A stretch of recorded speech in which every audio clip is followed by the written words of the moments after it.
Heavenly Father, today we put on the full armor to protect us against attack. We put on the belt of truth to protect against lies and deception. We put on the breastplate of righteousness to protect our hearts from the temptations. We put the gospel of peace on our feet to walk in your light, peace, and freedom with the Holy Spirit. We rebuke anxious thoughts. We take up your shield of faith for protection to block and destroy all the darts and threats thrown at us by the enemy. We put on the helmet of salvation to cover our minds and thoughts, reminding us that we are children of a mighty King. We are forgiven, set free, saved by the blood of Jesus. We take up the sword of the Spirit, your living word, that has the power to demolish strongholds and is sharper than any double-edged sword. We come to you, Lord, in prayer daily. In Jesus' mighty name we pray. Amen. What's up, you guys? Welcome to The Imagination. I'm your host, Emma, and I'm honored to have back on the show our featured presenter for our Tuesday night weekly podcast event, certified clinical trauma professional, certified sex offender treatment provider, licensed professional counselor, founder of Survivor Support, podcast host of his own 2 podcasts and YouTube channels at John K. Uhler, LPC, and at Unmasking the Trans Movement, father of 3, husband to his high school sweetheart, survivor advocate, professional knapsack remover, whistleblower, and someone I'm grateful to have on the survivor battlefield with us, John Uhler. In case you are new here or missed John's briefing on his background on the first episode we did together, here's a very short recap of John's many accolades and credentials. His work began over 30 years ago, and his education includes attending Epic Bible College, Biola University, Talbot School of Theology, and California State University in Fullerton. He's worked in both clinical and administrative capacities, outpatient and hospital settings, intensive day treatment settings, residential treatment programs, and insecure facilities, including over 11 years on psychology staff within the Pennsylvania Department of Corrections, where John's logged more clinical contact hours within solitary confinement than any psych staff in the entire United States. Prior to his work with incarcerated men, John spent years working with sexual abuse survivors and treating severely emotionally disturbed adolescents in group homes and within the largest intensive psychiatric residential treatment facility for troubled youth west of the Mississippi. When John is not providing professional therapy or podcasting, he serves in an advocacy role toward helping increase safety for vulnerable women and minors who are being placed in harm's way by those pushing dangerous ideologies, public policies, and legislation. The past few weeks, John has taken us down the predatorial rabbit hole of discussing how an innocent child could possibly grow up to be a violent sexual deviant, a psychopath, a pedophile, or all 3. And the information has been received so well by all of you. On the opposing end, John has also simultaneously been going through a chart explaining the parts that make up a survivor system, and it's been an incredible balance of getting insights into both sides of the abuse spectrum. In order for us to evolve as a society, we have to be willing to get uncomfortable and talk about these uncomfortable topics. We have been deprived in our education of being informed about trauma, perpetrators, and abuse, and we live in a time now where people are so disconnected from their bodies, brains, and hearts that they are living in a state of trauma without even realizing it. When we can come to terms with understanding abuse, understanding why someone might become an abuser, and understand how we can heal from abuse, then we can start to tip the needle into a societal state of healing where we can begin to intentionally mend generational trauma cycles. And luckily for us, we have an amazing guest with us every Tuesday night who has both worked with the most deviant sexual offenders in solitary confinement and who has also spent decades helping to learn about and heal survivors of the worst kinds of abuses perpetrated by these same sexual deviants. I personally feel so grateful and honored to have John here with us each week, piecing together the puzzle surrounding trauma and healing. And if you enjoy this episode today, please go check out John's playlist on my channel and watch each video and share with others who may also find value. In typical John Uhler fashion, you're going to be learning so much today, so please grab a pen and paper and get ready for our weekly therapy session on the imagination. Before I finish introducing today's guest, I wanted to just give a couple reminders and updates. If you'd like to be on the podcast as a guest or share any information privately with me, you can email me at imagineabetterworld2020@gmail.com. You can also use this email if you'd like to be a part of my new book series featuring written survivor testimonies, and you can find the video with all the details on how to submit your testimony on any of my podcast channels. And lastly, I'd love your support on my Substack, where I've taken up investigative journalism as an outlet for me to share about the podcast, guests, and my advocacy work. And you can subscribe to me there at www.emmacatherine.substack.com. Thank you all for caring so deeply about survivors and whistleblowers, and for helping to make the imagination the safest space on the internet for survivor and whistleblower disclosures.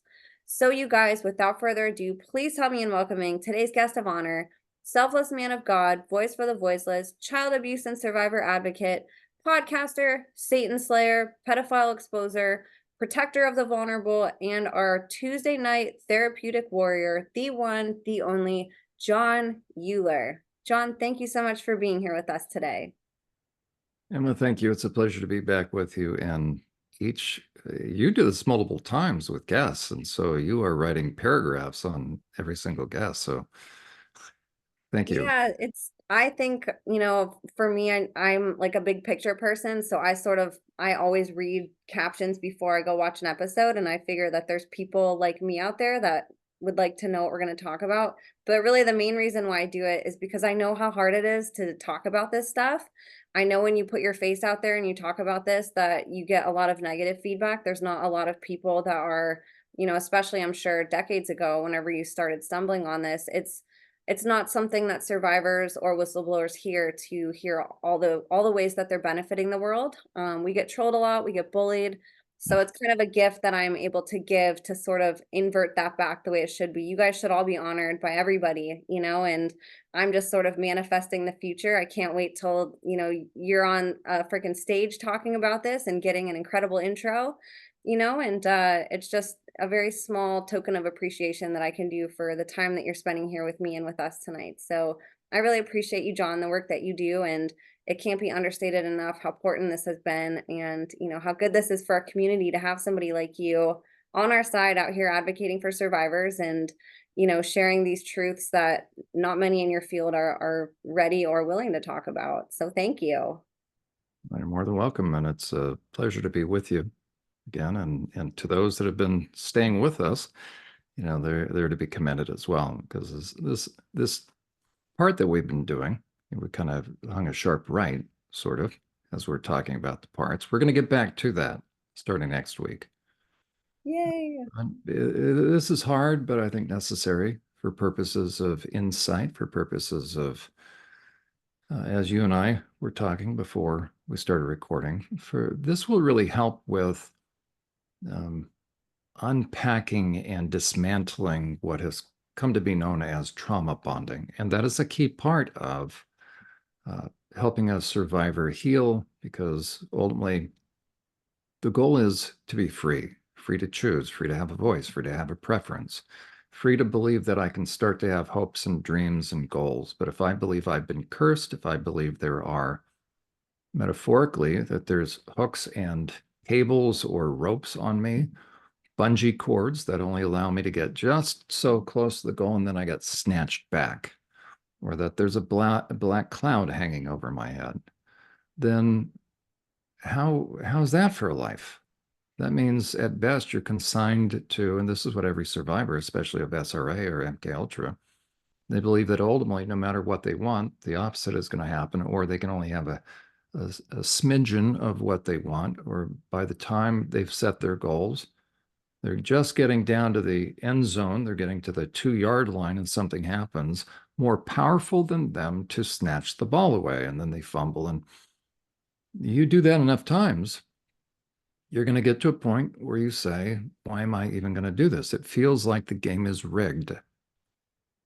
So that's what this is all about. We are, just like your prayer, we are demolishing strongholds. By the way, the Greek word for strongholds is the same word as prisons. And what are those? Those are thoughts. Those are beliefs And my beliefs can either help me or hinder me, depending upon if they are reality-based, meaning if they are genuinely grounded in truth. All people need, ultimately, in order to be set free, is the truth. And the truth will do its work. But if I've come to believe something to be a lie, I'm sorry, if I've come to believe something to be true, but it's a lie, then I'm believing wholeheartedly as though something is true, but it's not. And so there's this barrier, and I'm never going to go past it. It's like that elephant that we talked about. How do you subdue an elephant and make it docile? You start with a chain, you put it around that, right, around the foot, and you do a big stake in the ground. And so not a stake, but an iron stake. And the elephant pulls and pulls, and it can't get loose. And so it begins to become convinced that why fight, which is true if you can't. But then the owner knows all it has to do is have a little tiny wood stake and a little piece of a little rope. And because it feels familiar, the elephant just assumes because of what it concluded, not because it's crazy. So that becomes a self-limiting experience and then belief. Well, it was limiting at first. So really part of the healing process, some of the journey to healing or a big part of it for a survivor, is really all parts being able to finally begin to risk finding out what is true. Every part is convinced. Why? Because they're normal. And so like any of us. So now the question is what I believe really true? And that's hard because if left to ourselves, we believe things are true and there's like a force field, and I'm not going to go beyond that force. Think about like a dog that has, I guess they have now those invisible fences. That's a good analogy, right? That somehow there's a force field there. And if I hit that thing enough, well, nobody's a masochist, so I just know that, okay, I'm not going to go beyond that. And so that's a very interesting and true kind of parallel analogy. So you do enough stuff to a kid in the right kind of way, and they will not venture beyond a certain parameter, whether in their thought, in their actions, in their life. And so what therapy really is inviting a survivor. So the therapist walks with the survivor up to those barriers, and we risk. And that's really, so we're breaking barriers. It's interesting. I hadn't quite thought about it like that, but that's very true. So we're taking captive every thought. We're hurting like cats, or we're hurting the cats, we're getting them all in there. And then we're going to tear down strongholds. So we're little by little, we're taking cinder blocks down. We're analyzing them. What is this one? Does it have to be there? And so that's where the parts, in a way, get honored or treated with honor. We're not here to kick walls down. We're here to actually help the parts discern and determine. Is this, I know you were told this is what you have to do. Let's analyze that. I was working with a client today that it's just my approach. That's why I don't do hypnosis or EMDR for complex trauma, for childhood trauma, or guided imagery. I'm becoming more and more persuaded that I don't think any therapist should be doing that with a client. That's my own bias now. And the client, so we were just looking at her timeline. That's another good thing that I recommend, that every client should do a timeline, because the pooling of all your parts are your timeline. That's where all your memories went. And so as you talk about something that you can remember, little by little, more will come back. And we're just methodically talking about mom.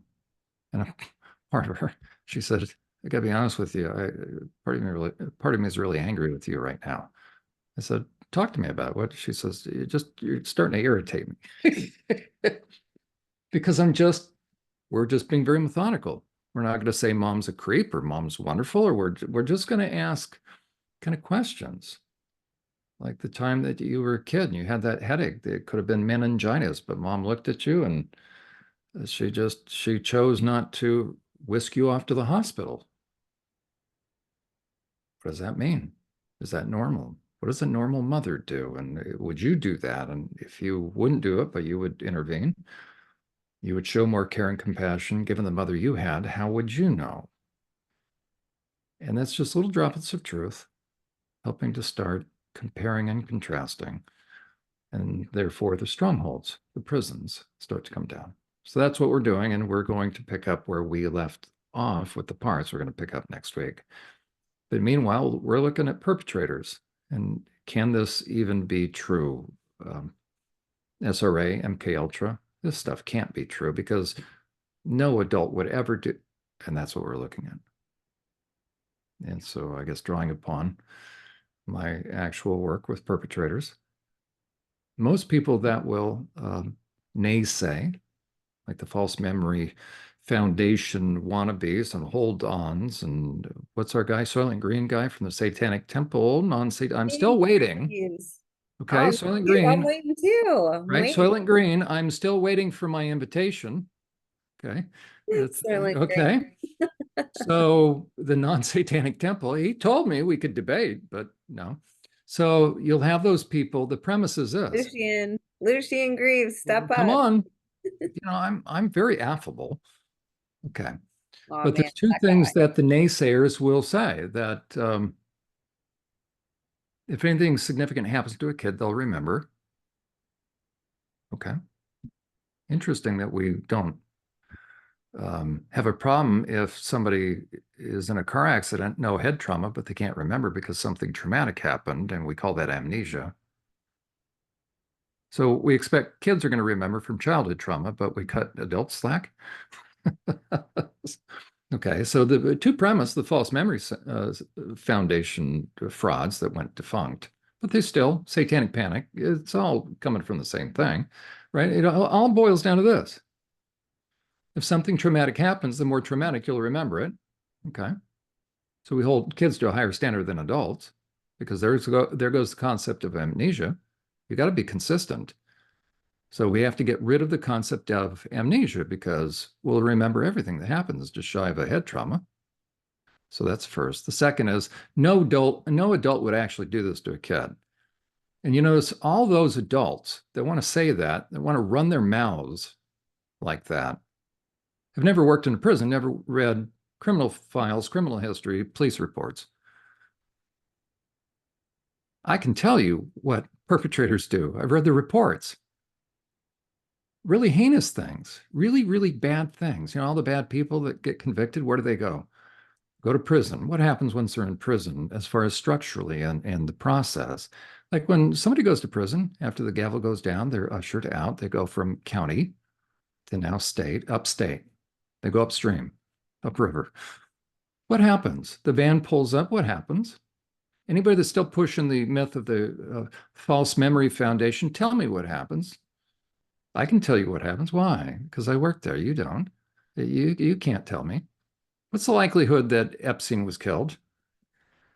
For you, it's theory. I can tell you exactly because I would have been assigned to the likes of an Epstein. I can tell you exactly when rounds are done. I can tell you exactly the initial check-in. What does the sheet look like? You tell me what the initial sheet that we had to fill out as psych staff. You don't know. So the false memory perps had never been a therapist, and you've never worked with criminals. So politely, I'll say it, shut up and sit down. And don't run your mouth outside your scope of practice. So enough of that. Okay. I felt good saying that. Uhler, let us know how you really feel. Well, it's time. It's time somebody just look at these people and say, you're running your mouth and I'm tired of it. Tell me, how long have you worked in a clinical capacity with survivors and kids, troubled teens? Well, I haven't. Oh, but you're going to tell me what survivors with kids do or don't remember. You ever seen spontaneous boils and blisters and bruises and marks on the skin appear? Have you ever seen that? Oh, no, you haven't. Well, you don't have pictures. I have pictures. Why? A number of clients have taken pictures. I've seen them, and they match exactly what's going to come out.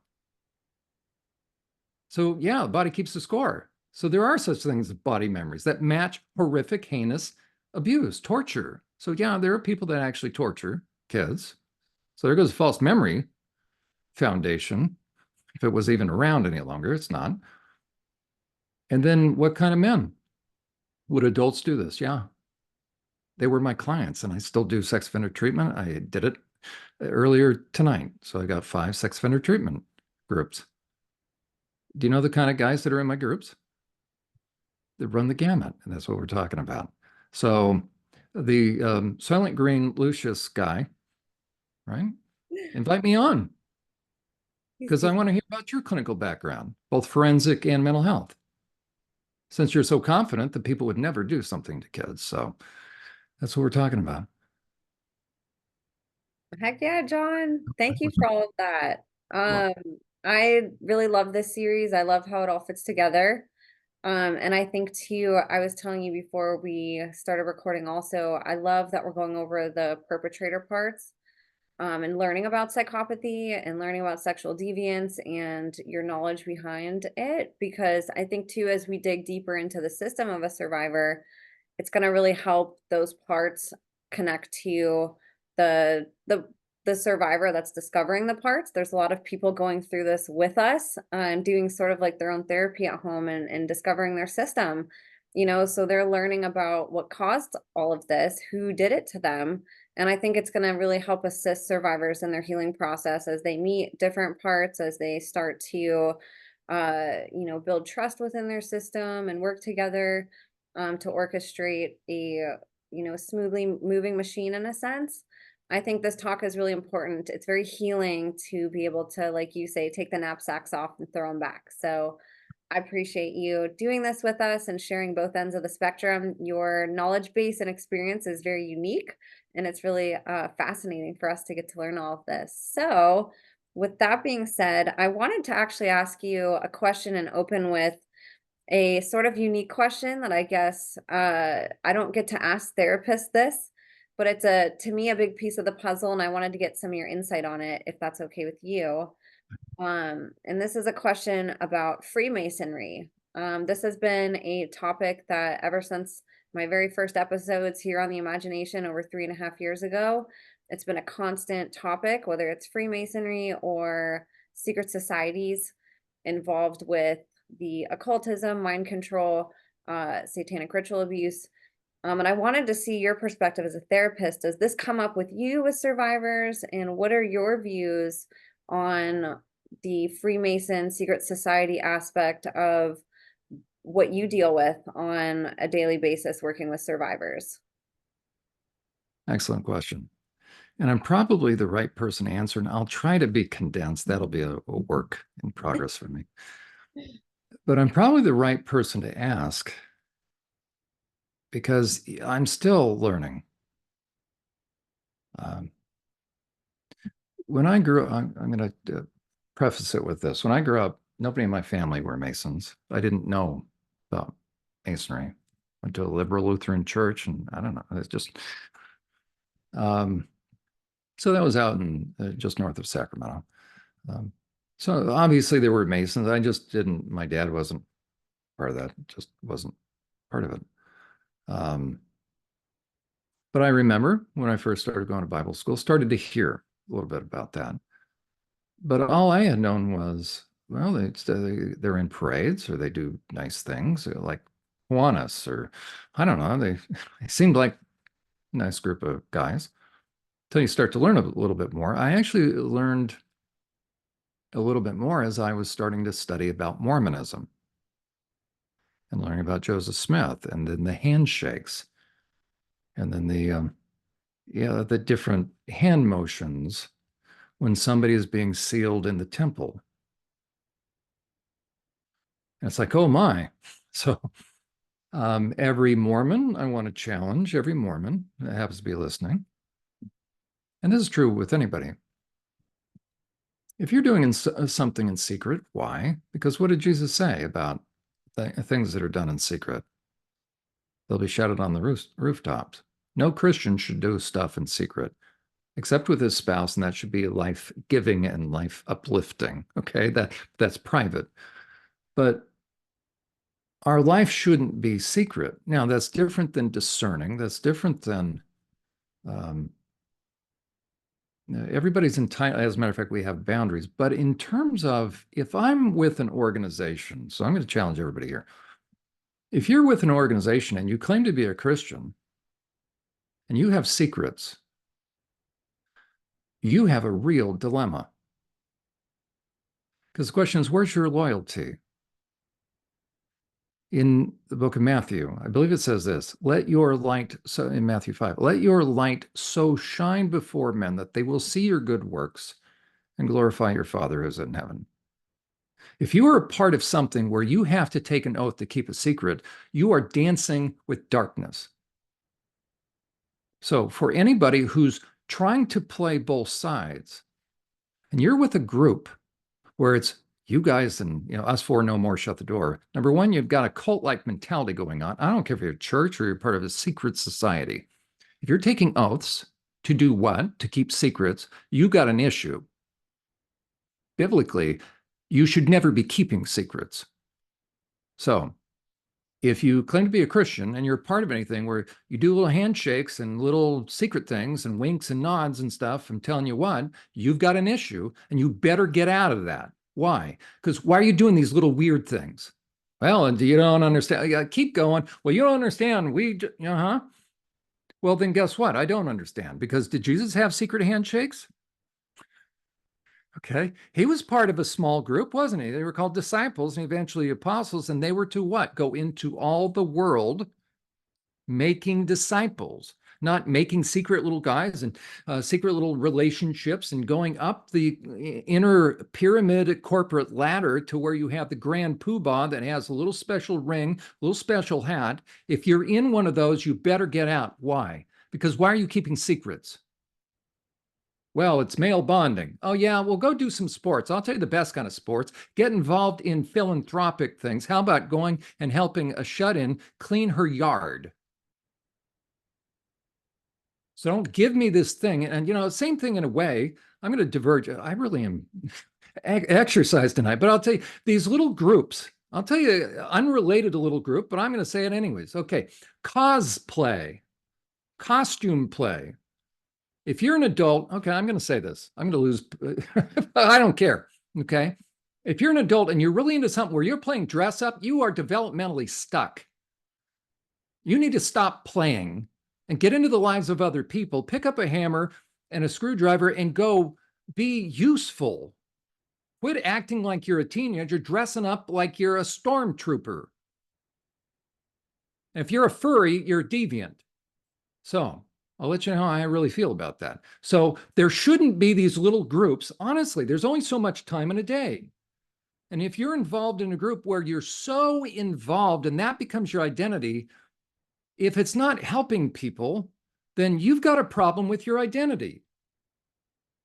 Your identity should be getting into the lives of other people, meaning what should you be known for? So if you're involved with a bunch of guys, okay, where you don't have any windows in the room, okay, and they'll say, well, we're involved in church. Okay, there's only so much time in a day. So tell me what you're involved in. Well, I'm a Mason. I'm in this lodge thing. Okay, what do you do in there? Well, we're together. Okay, that's self-evident. We're bonding. Okay, depends upon how. Well, we've got these handshakes. We've got these things, and we work our way up. Okay. So as you're working your way up, you're not out in the community helping, are you? Well, no, we fundraise. Okay. So you fundraise, but part of you is secret. No secrets. Get out of the life of having secrets. So with the Masons, with these handshakes, you cannot tell me, because I've seen them, dealing with Mormonism. If you take your finger and you do this, what is that? So if you disclose, I will not disclose upon penalty of, I remember the first time I saw that, and that was dealing with Mormonism. Joseph Smith was what? He was high up in Masonry. Yeah. Okay. So, and then something about the bowels will come gushing out. So, what does God have anything to do with the works of darkness? So, if you were listening to the sound of my voice and I'm going on and okay, if you do any sort of handshakes and any sort of things that represent decapitation, disemboweling, you justify it. You've got a freakish organization. So, number one, stop. And now we haven't even gotten into the theology of it. If you think Lucifer is anything other than one of the three highest archangels, right? Archangel, who tried to usurp God's position, so he rebelled, and a third of the angels fell. Those are what we call demons. God doesn't take kindly to Lucifer. Now, his name is Satan. Okay, he doesn't like Satan because Satan eventually is going to be cast where? Into the lake of fire that's designed, it was created for Satan and his angels. We call those demons. Okay, read the end of the book. So if you have anything to do with the name of Lucifer, then that pits you in opposition with who? Who did Jesus deal with in the garden? That should kind of tell us anything. So if you're involved in Masonry, and you can try to justify and rationalize all you want. Okay, so we're just talking what goes on in there, sort of at the very lowest level. Now, I have had 7 new clients. When I say I'm learning what goes on at there at a very high level. And 100% of my new clients are SRA, probably MK Ultra in there, which is more systemized and more kind of scientific, using different methods, as we talked about. But 100% of them were abused by people connected to Freemasonry. One was Scottish Rite, actually a couple of them Scottish Rite. I have to begin to wonder then, because the way they're disclosing, it's very methodical, not hysterical. As a matter of fact, I know they're not even in touch with the meaning and the implications of what happened to them. So if somebody can say in a very kind of methodical way, a very matter of fact, well, it's kind of, they took us to the room and we went downstairs and this is where the kids were, they were undressing some of the kids and raping some of them. And okay. Now they're taking their time, effort, energy to try to work through that. So either they're histrionic and just need a lot of attention.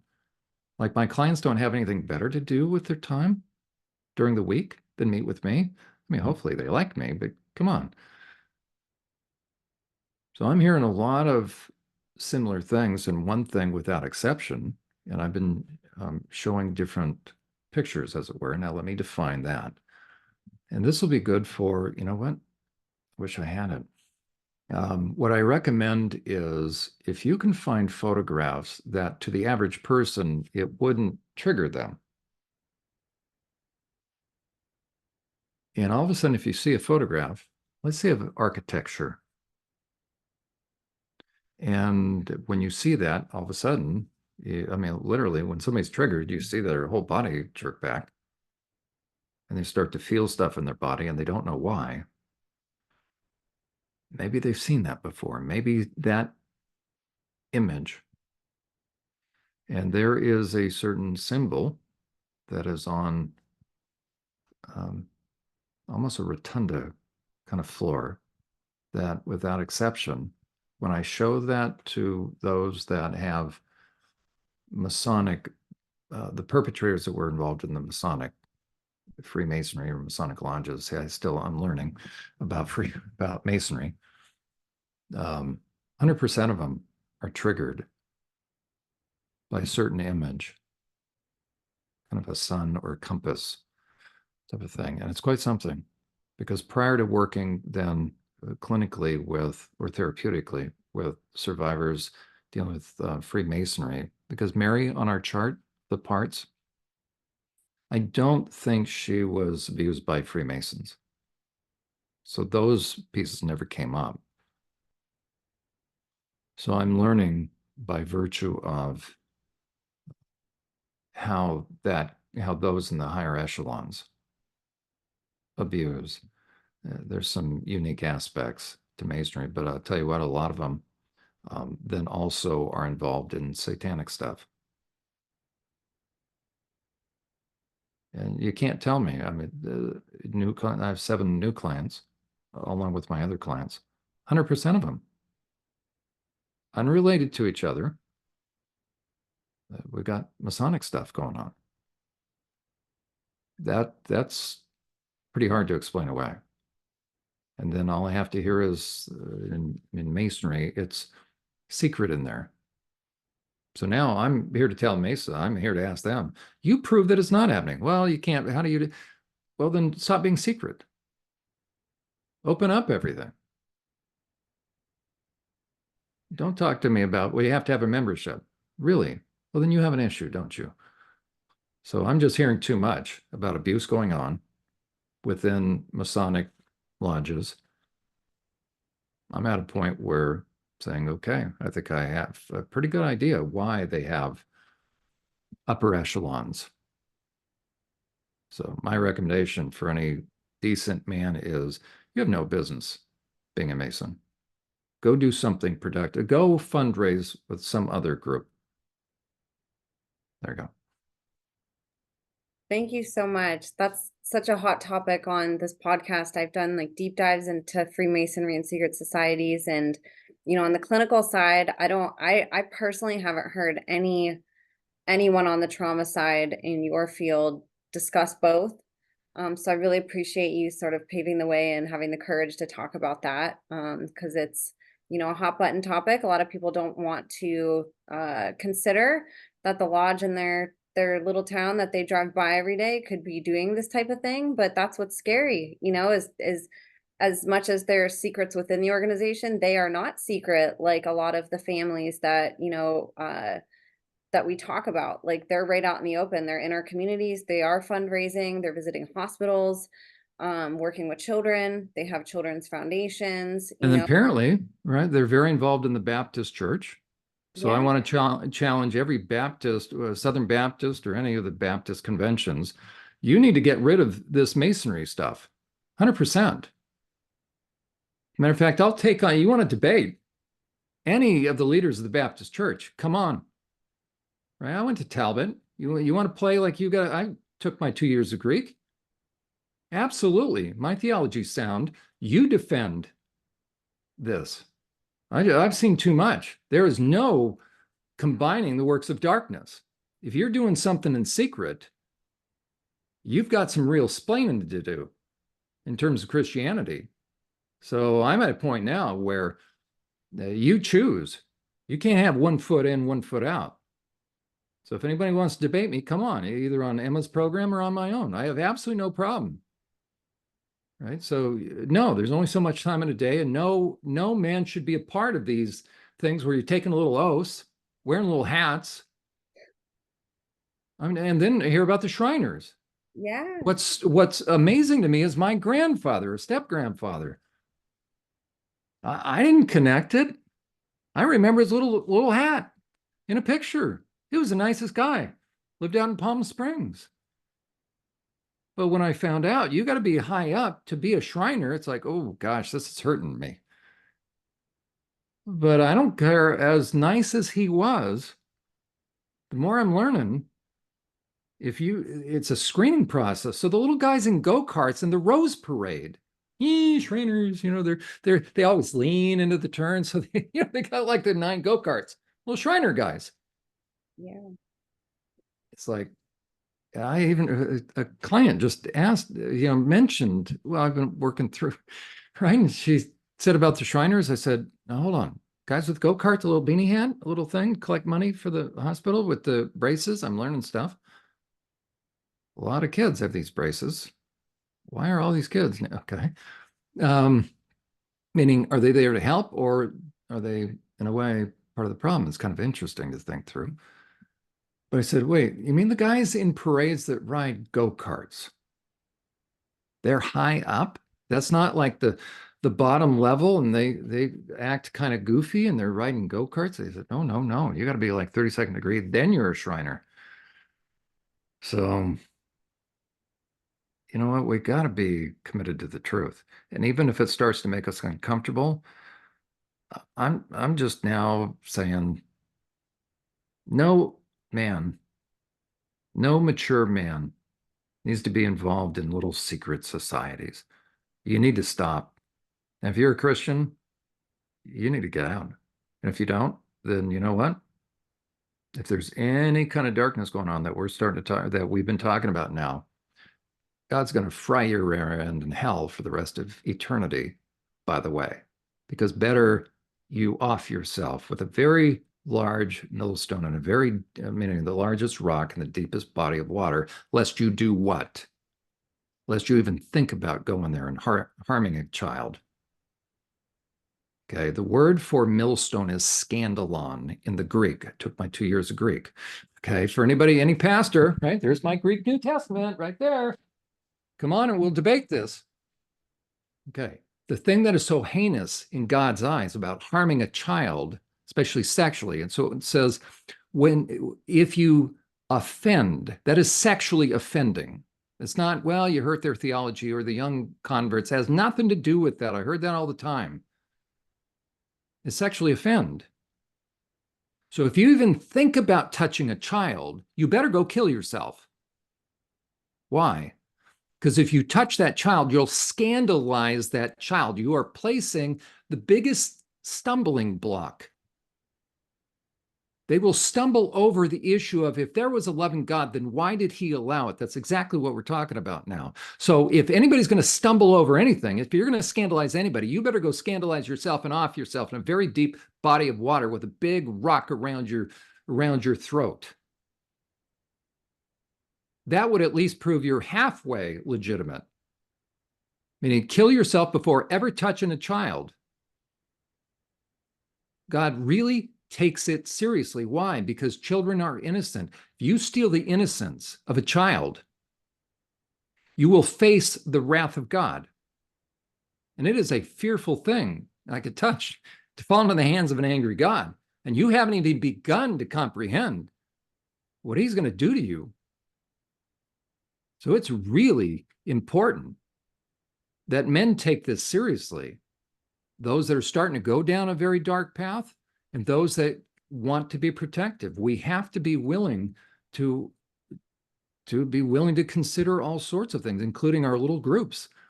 And we're not here to defend any potential perp. We're not here to defend an organization. We're here to defend women and children, quite frankly, the vulnerable from any kind of oppression. And the greatest kind of oppression is sexual perpetration.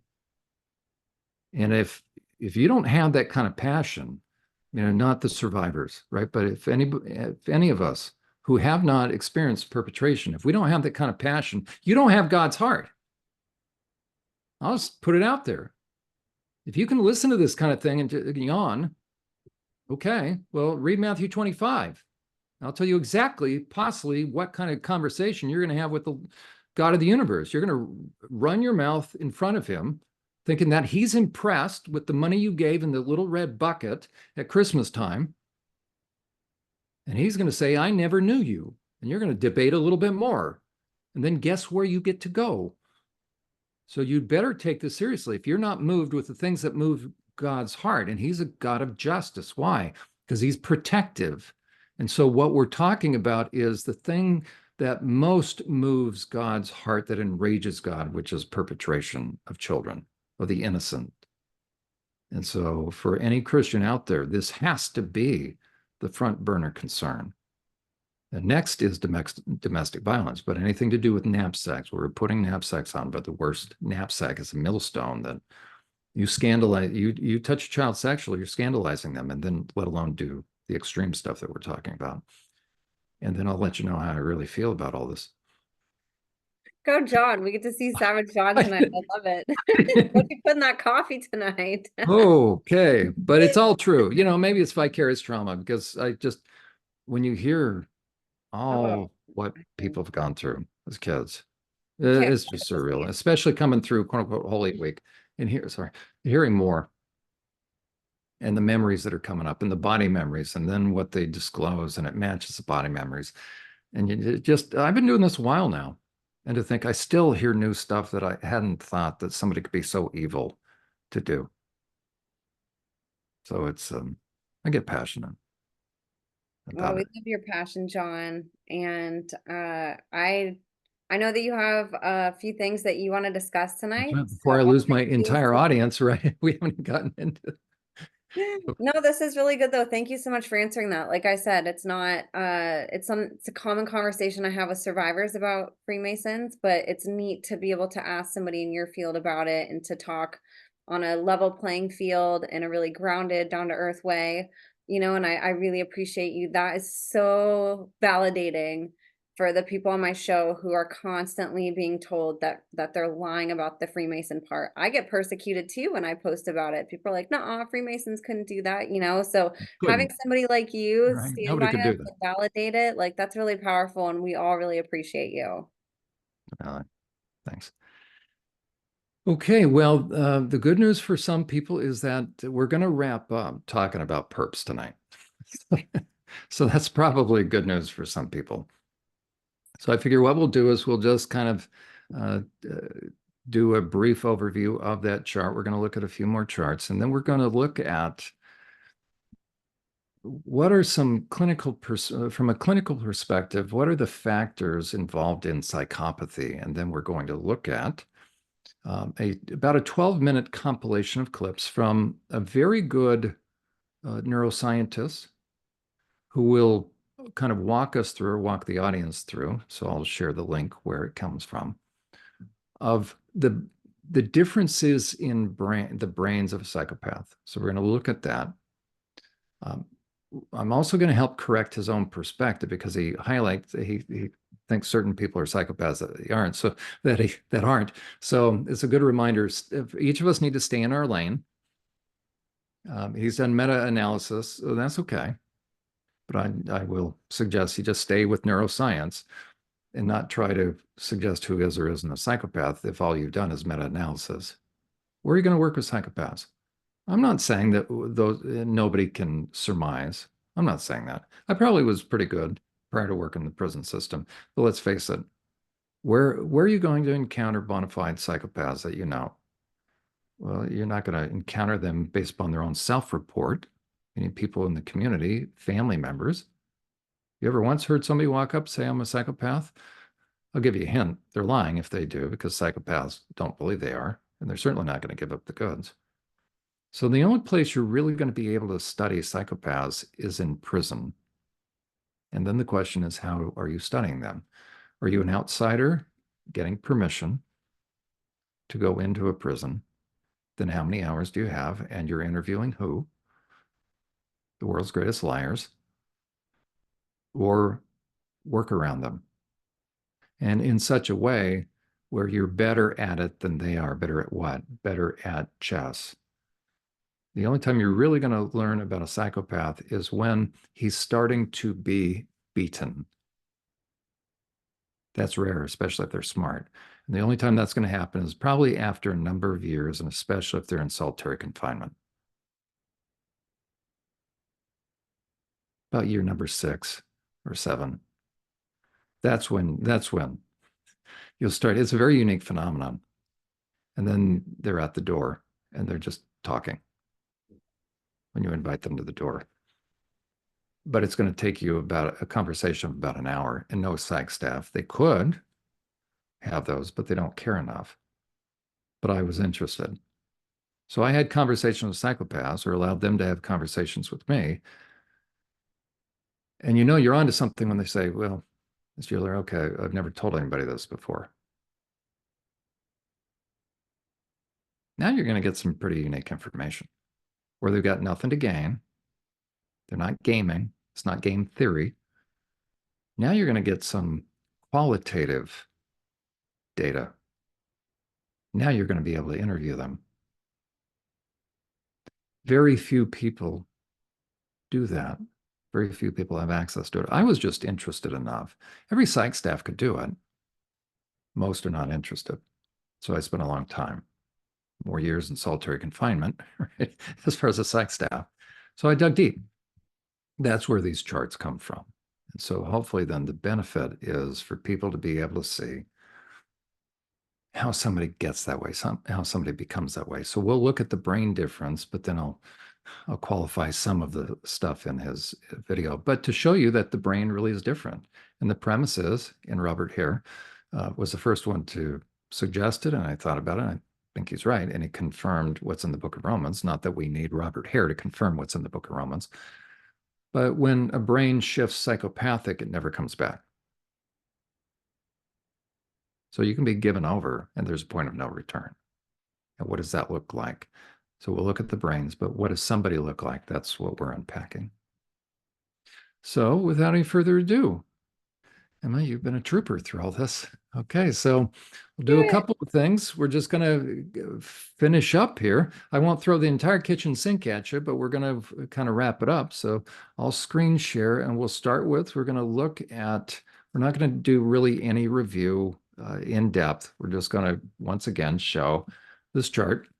I've got a couple of other charts. I decided not to try to overlay because it's too much work, quite frankly. Now, which one am I at?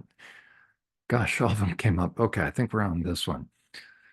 So Emma, you probably, sorry about that. Do you see the same chart that we've been working on? I think it's the same chart. Yep, I see it. There we go. Okay. So for those that haven't been with us, I recommend go back and begin the, I think 3 videos or 3 interviews or episodes, sorry. Okay.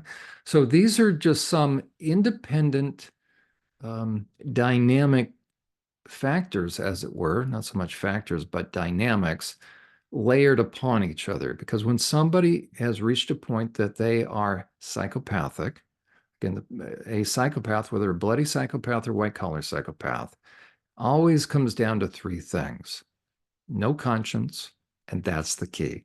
Okay, that's the key to understanding all of this. How do you get to a point where you have no conscience? It takes a lot of work, in this sense that you are overriding conscience. It takes more work in the beginning, of course, because conscience works at the beginning. But eventually you can get to a point where there is no conscience, and that's where that red portion came up. Little by little, you grow a callus, and you cauterize, and you calcify your conscience, and it doesn't work. That's right about here. On a scale of 1 to 10, we got, say, minus. If we go, we're kind of going downhill. So -1 to -10, that's, we'd put maybe a -6, -7 in there. Okay, and again, how to read the chart, you go straight down. You can make your own columns, as it were, and it's all based upon right down here, continuum of sexual objectification, predation. No, I'm sorry, right here, deviant arousal. So we could do, as we did before, making columns based upon these lines in here, as we did before.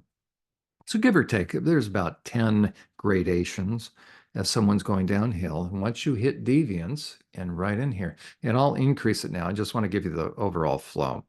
So these different dynamic factors, as it were, or dynamics in play, and eventually you'll have someone that's morphing into, from a sociopath, morphing into a psychopath down here on the bottom, and then a layering effect, what they can do. And that's really important, because to understand, if you were on the receiving end of a white-collar psychopath, they're not going to tell you they're a psychopath, but for someone who, especially male, that can do heinous things, same thing for a female, but more sex offenders are male anymore. You know, for most of the women that are psychopaths, they're going to facilitate the male perp. Think about Ghislaine Maxwell with Epstein. Think about Allison Mack with Nixium's Keith Raniere. So that, you know, another type of female psychopath is the massage parlor owner. You see a lot of females that will human traffic the women in, and meanwhile, the women are basically prostituted out. Inevitably, you're going to see a number of women that are running those. A guy will inevitably be involved too, but it's not uncommon when a bust takes place. You see on the news, they've busted the people running this ring, and you'll see like 4 or 5 women and 1 guy. Kind of that ratio um, when it comes to some of these trafficking situations. Now, as far as acting it out, so the women will tend to be the finders, so to speak. That is that's actual group, or no, it was a book, right? A video series, okay, the finders. So the women will tend to find them, and the men will tend to abuse them. So when you get further over to the right, these are all the characteristics, and then things layer one upon the other as far as what can happen to a child, and eventually, and now I'll increase this again. We've dealt with this before, or we've looked at this before. I'll increase it a little bit more. So eventually what you end up with then is as the perpetrator moves psychopathic, you'll see very consistently what they're doing to their victims. So they're first rendering them defenseless, and then they're inflicting trauma. Okay. Now, is that going to create parts? It may. But the more you layer dynamics, the things you're doing. So it's first, you're rendering them defenseless and inflicting trauma. You can do that physically, you're rendering them defenseless, or emotionally. But probably by this time, as a matter of fact, look up here, captivated, deliberate. So you are probably restraining the kid by some degree. And then you're going to overwhelm them, which is really you're ramping up the trauma. So you're inflicting trauma. Now you're looking for the effect and the immobilizing. So it's one thing rendering them defenseless. Now you're really going to restrain them. And then while they're restrained, now you're going to do horrible things to them, horrify and incapacitate. This is when the splitting, a lot of the split, well, I say down here, but think about when you're incapacitating. Well, okay, that's why I layer these, because look at where the splitting takes place. So we could actually draw a line straight down where the splitting takes place. So by the time a part splits off, you're already traumatizing, and you're overwhelming and immobilizing and horrifying and incapacitating, and you're terrorizing. So there are aspects of all of that by the time somebody splits off. And then why are they causing the split?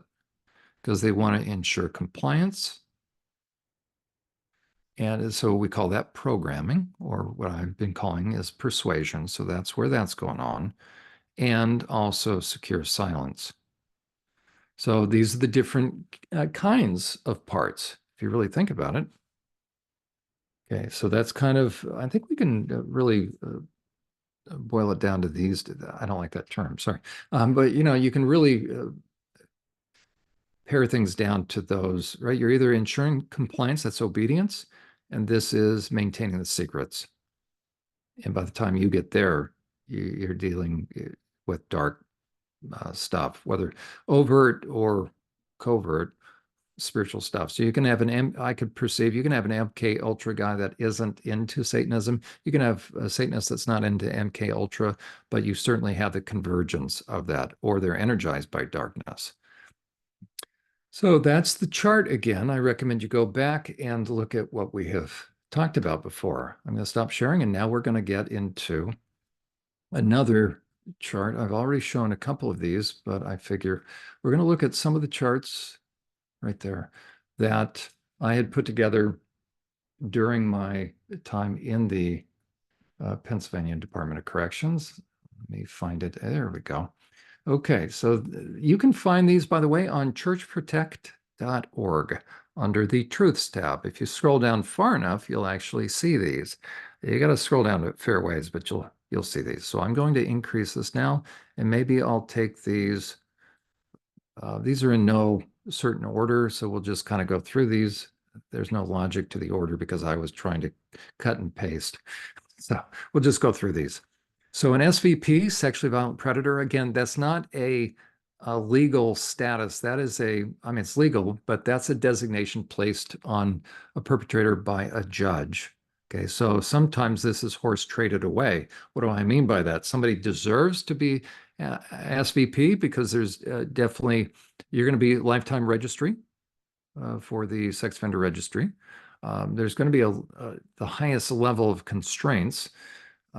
So offenders don't want the label of SVP. Jimmy Hinton's father, who was a fake pastor, so he's pastor by day, perping on kids for years and years and years. He was in prison. He was going to die in prison because of his age. So in essence, he has a life sentence. So he shouldn't have. What does it matter? Probably he didn't want it in prison, but he was going to be given SVP. But can you imagine this guy? He's going to die in prison. So he was given like 25 to 50. By that time he was in his 60s. So he's not getting out because in Pennsylvania, you're eligible for parole once you hit your midway point. So he's not getting out. And he just didn't want the label the judge put or was going to put SVP. And so they horse traded this away. Go figure. Okay, which is despicable in my estimation.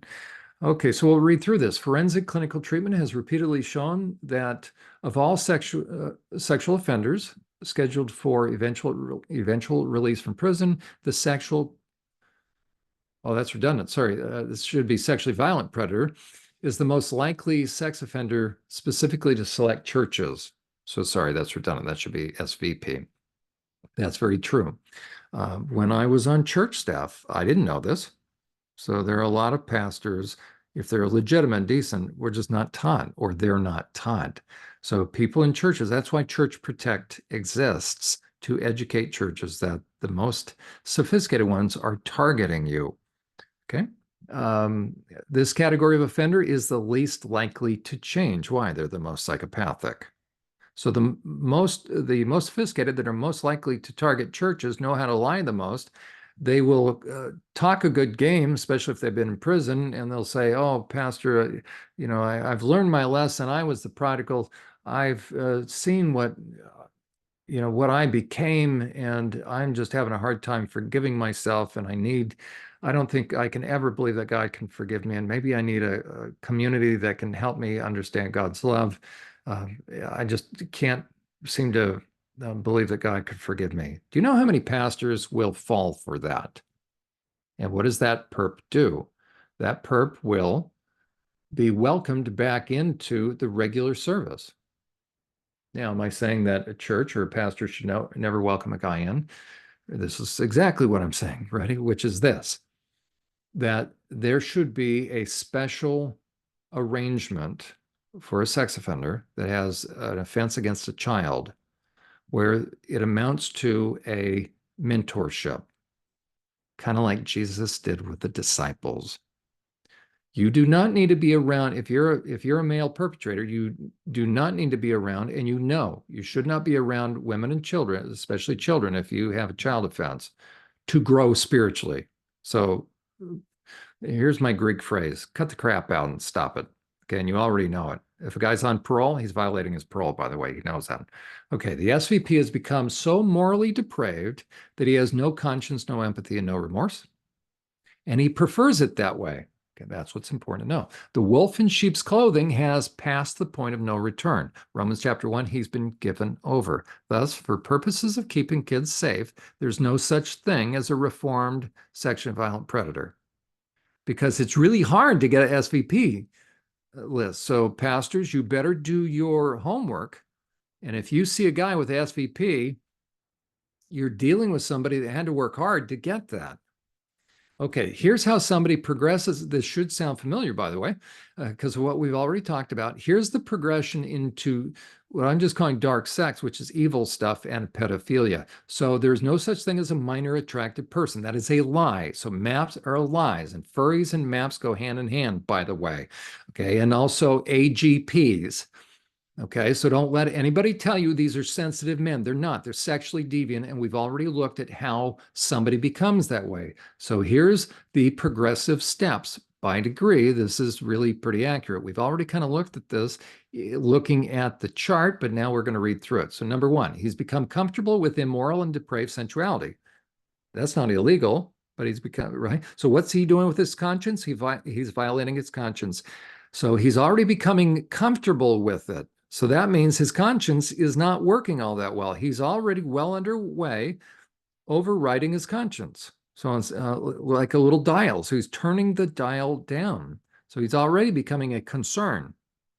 So with immoral and depraved sensuality, and now look at the progression. He gives himself over to pornography. Okay, and this is way back when. I mean, softcore now, I don't even know if people start with softcore, except anime and hentai and furry porn. But we could have sports. Well, I still say Sports Illustrated. Do I have that down here? Okay, we'll just go on. Softcore pictures. Then it progresses. So here's the progression: hardcore pictures and videos, chat rooms, erotica. That's 50 Shades of Grey kind of stuff. Barely legal. That's that key, right? Everything kind of like an hourglass comes down to a point. So everybody, all the perpetrators start with adult women that they're looking at. So don't ever let a guy tell you that all he ever saw is kiddie porn when he was young, and he's always been attracted to kids' bodies. That is a lie. Okay, at age 10, at age 12, he saw a female, an adult female, and then it progressed. Okay, so barely legal. The perps for whom there's hope reach this barely legal stage. So the age of the women getting younger looking, or they're trying to make the women look younger and younger, and they're making the kids look older and older. It all comes to anywhere between about age 13 to 16. They call that barely legal, but we know that's illegal in a lot of countries. Okay, but the inmates, they all know this term, barely legal. Okay, the inmates for whom there's hope, they'll come down, they'll hit barely legal, so to speak. They are shocked by themselves, strangely enough, because they may still have some vestige of conscience, and they will back away. A pedophile hits barely legal and keeps going. He never puts on the brakes. Fantasy and role play. Right? Look at what's going on these days with the internet. Right? This is all right. If a kid starts with this, look at how many levels or how many steps he's already starting with. How about this? How about 50 Shades of Grey? To introduce a kid to 50 Shades of Grey, look at what you've bypassed. It's really scary what we're doing to kids these days. We're creating little young sexual psychopaths at an amazing rate. Look at what's going on in elementary schools. That the little 9-year-old boys are raping 9-year-old girls in the bathroom. They're gang raping them. Okay, homosexual themed. That's where it starts to get into. We have the leather stuff. Also now hypno-sissy porn. More sissy porn in there. Here's the huge concern, right? Ted Bundy said he got into that. So detective stuff. And then child porn. And so whenever you see a guy into bestiality, okay, bestiality inevitably, probably a guy gets into bestiality before child porn, but it all kind of happens at the same time. So if you find a guy that's into furries, what's he looking at? Okay, do not believe a guy, whatever a guy says he's into as far as looking at, multiply it by 10, and that's the reality behind the scenes. Okay. So if he's looking at bestiality, or if he's an AGP, he's looking at all this crap. That's why he's becoming so brazen, by the way, and they're going to push boundaries. So I'm not talking about the guys that stay with adult men and they're in the clubs, okay? But if they're pushing boundaries, trying to access women and children, how about the men that are also now self-IDing and going into Planet Fitness? Right? It's pathetic. They are dangerous. Planet Fitness is facilitating really dangerous pre-arrested sex offenders. I'll just put it that way. Number 3, he willfully deviates into the perverse, the forbidden, the taboo porn and type of activities. Those things that are taboo. Oh, we just call them fetishes. That's a fetish right there. It's not fetish, it's perversion. Okay, so you can see, you can imagine. Okay, Soylent Green of the non-satanic satanic temple, go ahead and explain that to me. How you guys don't produce perpetrators, by the way. Okay, moving along. Number 4, he descends into domination of his partner. Now look at what he's into by the time he does that. So that's the BDSM stuff. So domination is not love, folks. So for a man, you're already, you've ventured into psychopathy here. Right? Now it descends further into power and control. So this is objectifying. Then he does what? He sexually violates, there it is, non-consenting minor. Because what? Barely legal. So now you've got a non-consenting minor. Well, can a minor ever consent? There's a difference, right? Here he's manipulating. Of course, a minor can't consent. Okay, but the idea that here he's manipulating in here, and here he doesn't really care. And so he is putting pressure on. So this is where he runs the risk of getting busted. And so he's going to use different tactics here to ensure silence. So he can be perping all along, but by the time he gets down here, now he's going for non-consenting. Why? Because a consenting minor isn't as fun, meaning using that idea of game theory, and I don't use that lightly, meaning in that perverse sense, right? That's much more deviantly exciting for a perp to cross those boundaries, and they're marring and scarring the soul. 7, he descends even further into a desire to steal purity and innocence. So you can see how he's going to start to move even younger in age. He descends still further to degrade. This has nothing to do with sexuality. I want you all to know that it has nothing to do with lust. So no man is minor attracted. This is, we're getting into, degrading has nothing to do with sexuality. And then 9, he desires to mar and deface, steal and destroy. The devil comes to steal and kill, steal and destroy. And 10, he sexually offends a child in any way possible, being willing, able, and finding pleasure in the victim's trauma. This is SRA and MK Ultra down here. Okay, moving along. I think we saw this before, but we'll stick with this chart. I'm going to increase it just for a moment. Here's the progression. So it's another way to look at this same progression. Maybe I'll increase it even more a little bit. How's that? Okay, so prolonged attraction and emotional pull. Remember, we talked about this is not illegal. This is a guy that's starting to be foolish and stupid. He's then leaving himself open to temptation. He's got no personal firewall. He's starting to just peruse. This is channels, what we used to call channel surfing. He's now online. So again, this typical married guy or some guy that even in church, actually every guy, potentially, right? When you go online, gentlemen, you always need what? You need to be aware, okay? Actively allowing sexually provocative or stimulating material. Look at how minor compared to everything else now. We got what, Sports Illustrated? I think they went out of business now, which is a good thing. Victoria's Secret, because they were featuring what? Right? The cross-dressing guys. So they're talking about deviant. Victoria's Secret, right? And if your response, listening to this, if we have some people watching this, say, John, what are you talking about? That's not even there. That means you're downplaying it. I can tell you what, if you downplay this Victoria's Secret catalog stuff or the different stuff on TV, like sports, right? If you downplay even this most mild stuff, what does that freak me out? No, I deal with sex offenders.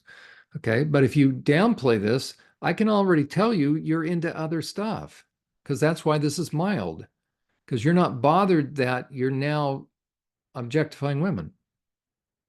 Yeah, right. We could say, well, every guy does it. Well, that's not true, number one, but left to themselves, okay? And I'm not saying it's not tempting. What I'm saying is this will lead you down there. Okay, you got catalogs, so Victoria's Secret catalogs, and women, be very careful, explicit romance novels. So women need to be mindful as well, but we're focusing on men here. Now, look at the difference. So this guy's leaving himself open to, he's actively allowing. So it's like he's not locking the doors. He's leaving the doors open, doors of his mind. That, by the way, is, if you've ever heard about the category of the simple in the book of Proverbs or Psalms, right? The simple does the word simple means open door. There are times that that's different than open-minded. At times we need to actually shut the door, right? So do not entertain stuff because before you know it, now you're seeking it out. Now you're not just seeking out sexually stimulating stuff, but now it's going for graphic. And then it's shifting. And the moment it shifts, you're into a whole different ballgame. Now you're into deviance. Okay, sexually exploitive stuff. So what used to satisfy here, it starts, you need something more and harder and then more. And then now you're into definite deviance, okay, definite objectification. All the different computer stuff. Here's the animal characters. Here's furries. Here's anime, hentai stuff. Oh, sorry. Okay, now sexual use, manipulation. Now you can see it's starting to quote unquote act out, but it's not acting out. He's now been energized. This is when he's going to offend, but the illegal material was over here by degrees somewhere. Think about on our chart. So when somebody quote unquote does it for the first time, they're not going to get busted. Typically, by the time they're busted, they've been doing stuff for years and years. Okay. So now they are this is when they're producing victims. And now look at it's not just manipulation, exploitation, and degradation. Now we're doing what? Now this is the psychopathic. This is the sociopathic stuff. Get what you can get. This is cause harm, psychological harm, physical harm, but the psychological is what they're after. Okay, so in this category, calculated sexual rape and use of children for purposes of personal power and control and sexual deviance, profit, and ego satisfaction, having defrauded their innocence. So this is we're not even to SRA and MK Ultra, by the way. That is this. So this is psychopathy, cold, calculated, methodical, and strategic raping of the child or adult, motivated by the thrill of the chase in cat and mouse and the ability to fool those who would try to stop him. Okay, that's where the strategy comes in. That's where they love putting it out there, right? And this is where you will see that even, I was just thinking of the Masons, right? You look at a guy and he's got his hand partway tucked in like Napoleon, right? They're doing all these little signs and symbols out in public. The Illuminati symbols, right? So this is where they love toying and putting it right out there. And they want to permanently defile, traumatize, terrorize, dehumanize, and destroy the victims. Okay, that's how again, that's the progression of deviance into psychopathy. We've got the little the spinning pizza of weight. My computer's catching up and we will scroll up. There we go. Now, how different are the sex offenders? Watch your eyes. I'm going to scroll down again. Everybody watch your eyes right there. I didn't want to get you sick. Okay, we've looked at this before. Here's the range of sex offenses according to me. Okay, I will publish at some point in time. I just haven't had the time yet. So this is probably the best way to view it. And then you look at where they are in terms of the downward slide morally. So we've got the misdemeanor sexual offenders. So those guys likely are just going to get parole, or they actually, it takes a lot of work. So a couple times they may not even get prosecuted whatsoever, or they're going to get parole. But every now and then, it's few, but I've had guys in my sex offender treatment. So in prison, you can have what's called the young and the dumb, and nobody benefits. But this is the 19-year-old that was, he turned 18 in high school. He's 19. He should have been moving on to college, people, friends, girls as his focus. But what is he doing? He's still hanging out with the former friends in high school. So it sets him up for wearing the same label. It's a real tragedy when you have these guys because they're given the same label as all of these guys. So it's just, I don't know, our society is schizophrenic. I'm not saying these guys aren't, they don't need to learn a lesson, but you potentially are ruining their whole future, right? And so let's say she was 15, he was 17. He turns 18 prior to her turning 16. And what can the parents do? Let's say his parents or her parents don't like him, and all of a sudden they call the cops. And now he's arrested and he's called a sex offender. Okay. Low level felony sex offender. Okay, this is getting into where I could do some real work here. You know what? This guy that gets locked up, that pretty much does it for him. He's learned his lesson, but he still needs to gain some insight into what he's done. This guy probably is not going to reoffend. He is not going to hang out with high school girls, right? He's learned his lesson. So you don't need too much. You need sex offender treatment so he can figure out why he was so stupid. And that's not a pejorative term, the young and the dumb. Okay. Low-level felony sex offenders, we're dealing with this selfishness, and he's just an idiot. That's a Greek word, to know nothing, meaning uh, you. This guy already knows the difference between right and wrong. What was he doing? Because of his selfishness, he's ignoring what? Conscience. So this guy just needs to hit bottom in a way, be slapped upside the head, so to speak, with reality. And what do you do with selfishness? You can't therapize it. You squish it like a bug, pop it like a zit. Okay, this is just straight up truth. This guy has to come to terms with, and the 12 steps is good for him in here, right? Step 4, right? Steps 1 through 3, there is a God, you're not him. And then step 4 does what? Took a searching and fearless moral inventory. And looking at what? How selfish he was. And then the rest of the 12 steps, 5 through 10, is he's going to go make amends. He's going to make a list of everybody he harmed. Okay, so the 12 steps are important for this guy in here. The rest, we're dealing with deviants. So we're dealing with predators by degree. Mild, nothing is mild, but just a low level. See, that's even horrible. But this is all predation. This is all deviance. And this is all the beginning of psychopathy. We can have sociopathy in here. Okay, we'll say this is a sociopath. So he's not going to overtly cross boundaries, but he's going to manipulate. So we'll call him the sociopath in here. Okay, sociopathy is about sales. How to win friends and influence people, right? So you're trying to get over on someone. But once you start to manipulate, okay, I take that back. I would be willing to say this is still a sociopath in here. So we could say this is sociopathy, because manipulative, you're supposed to say, John, didn't you write this chart? Yeah, it's been a while. So I'm thinking this through. Manipulative, conniving, scheming. So you can see they're not manhandling anybody, and I'm not I'm not minimizing any of this, but you can see how someone, like the song, the gambler, when to hold them, fold them, walk away and run. Okay, so he's manipulating, he's conniving, he's scheming. This is when he's meeting a bunch of girls online. Right? So he's just lying. This is just a flat out liar. This guy's an ego-driven individual. This guy's a flat out liar. But to become a flat out liar, you have to have a huge ego. So you become narcissistic first before you become sociopathic. So that's kind of transitioning. This, okay, notice callous. Now we're into predation. So this is very much the predator. So this is the beginning of psychopathy through here. So we got the sexual predator. Think about the age. It's getting worse. Meaning it's lowering. We got barely legal in here. And eventually, if he keeps going, what's it going to be? All right. So deceitful, calculating, and callous. So how much truth are you going to get out of a sexual predator? So if your research takes at face value anybody from here over to the right, how you're really going to take to the bank what he's saying? You're writing everything down.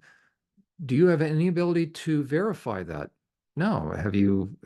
Can he produce proof of what he's talking about? No.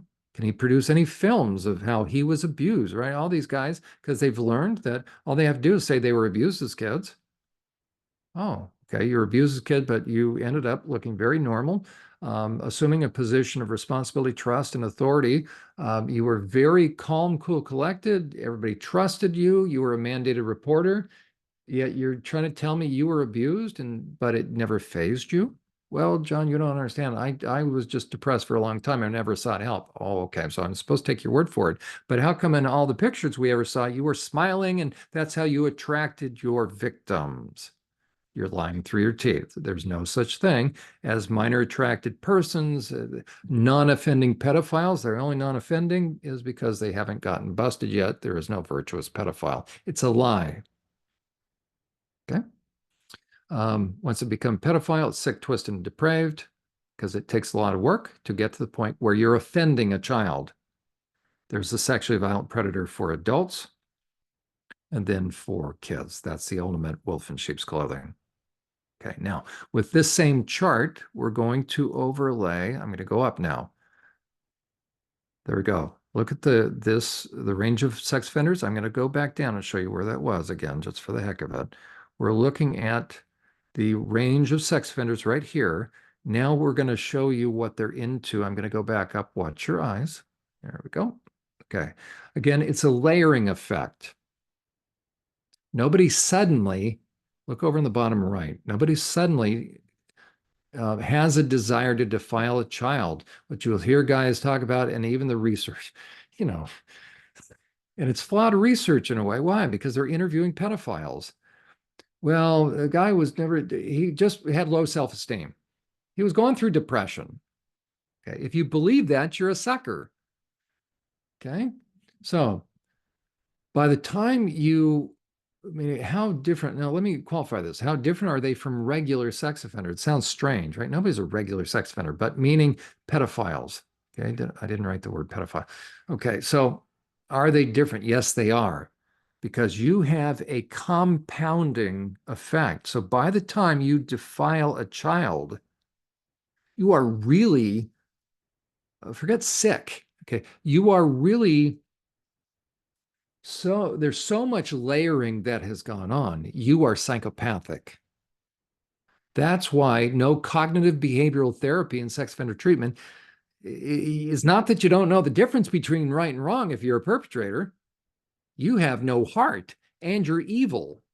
And how did you get that way? So you started and it took you. So there's a layering effect that will match as he moves from left to right. So once somebody becomes a sexual perpetrator, meaning actively doing stuff, he already is personality disordered. He may be antisocial or or narcissistic.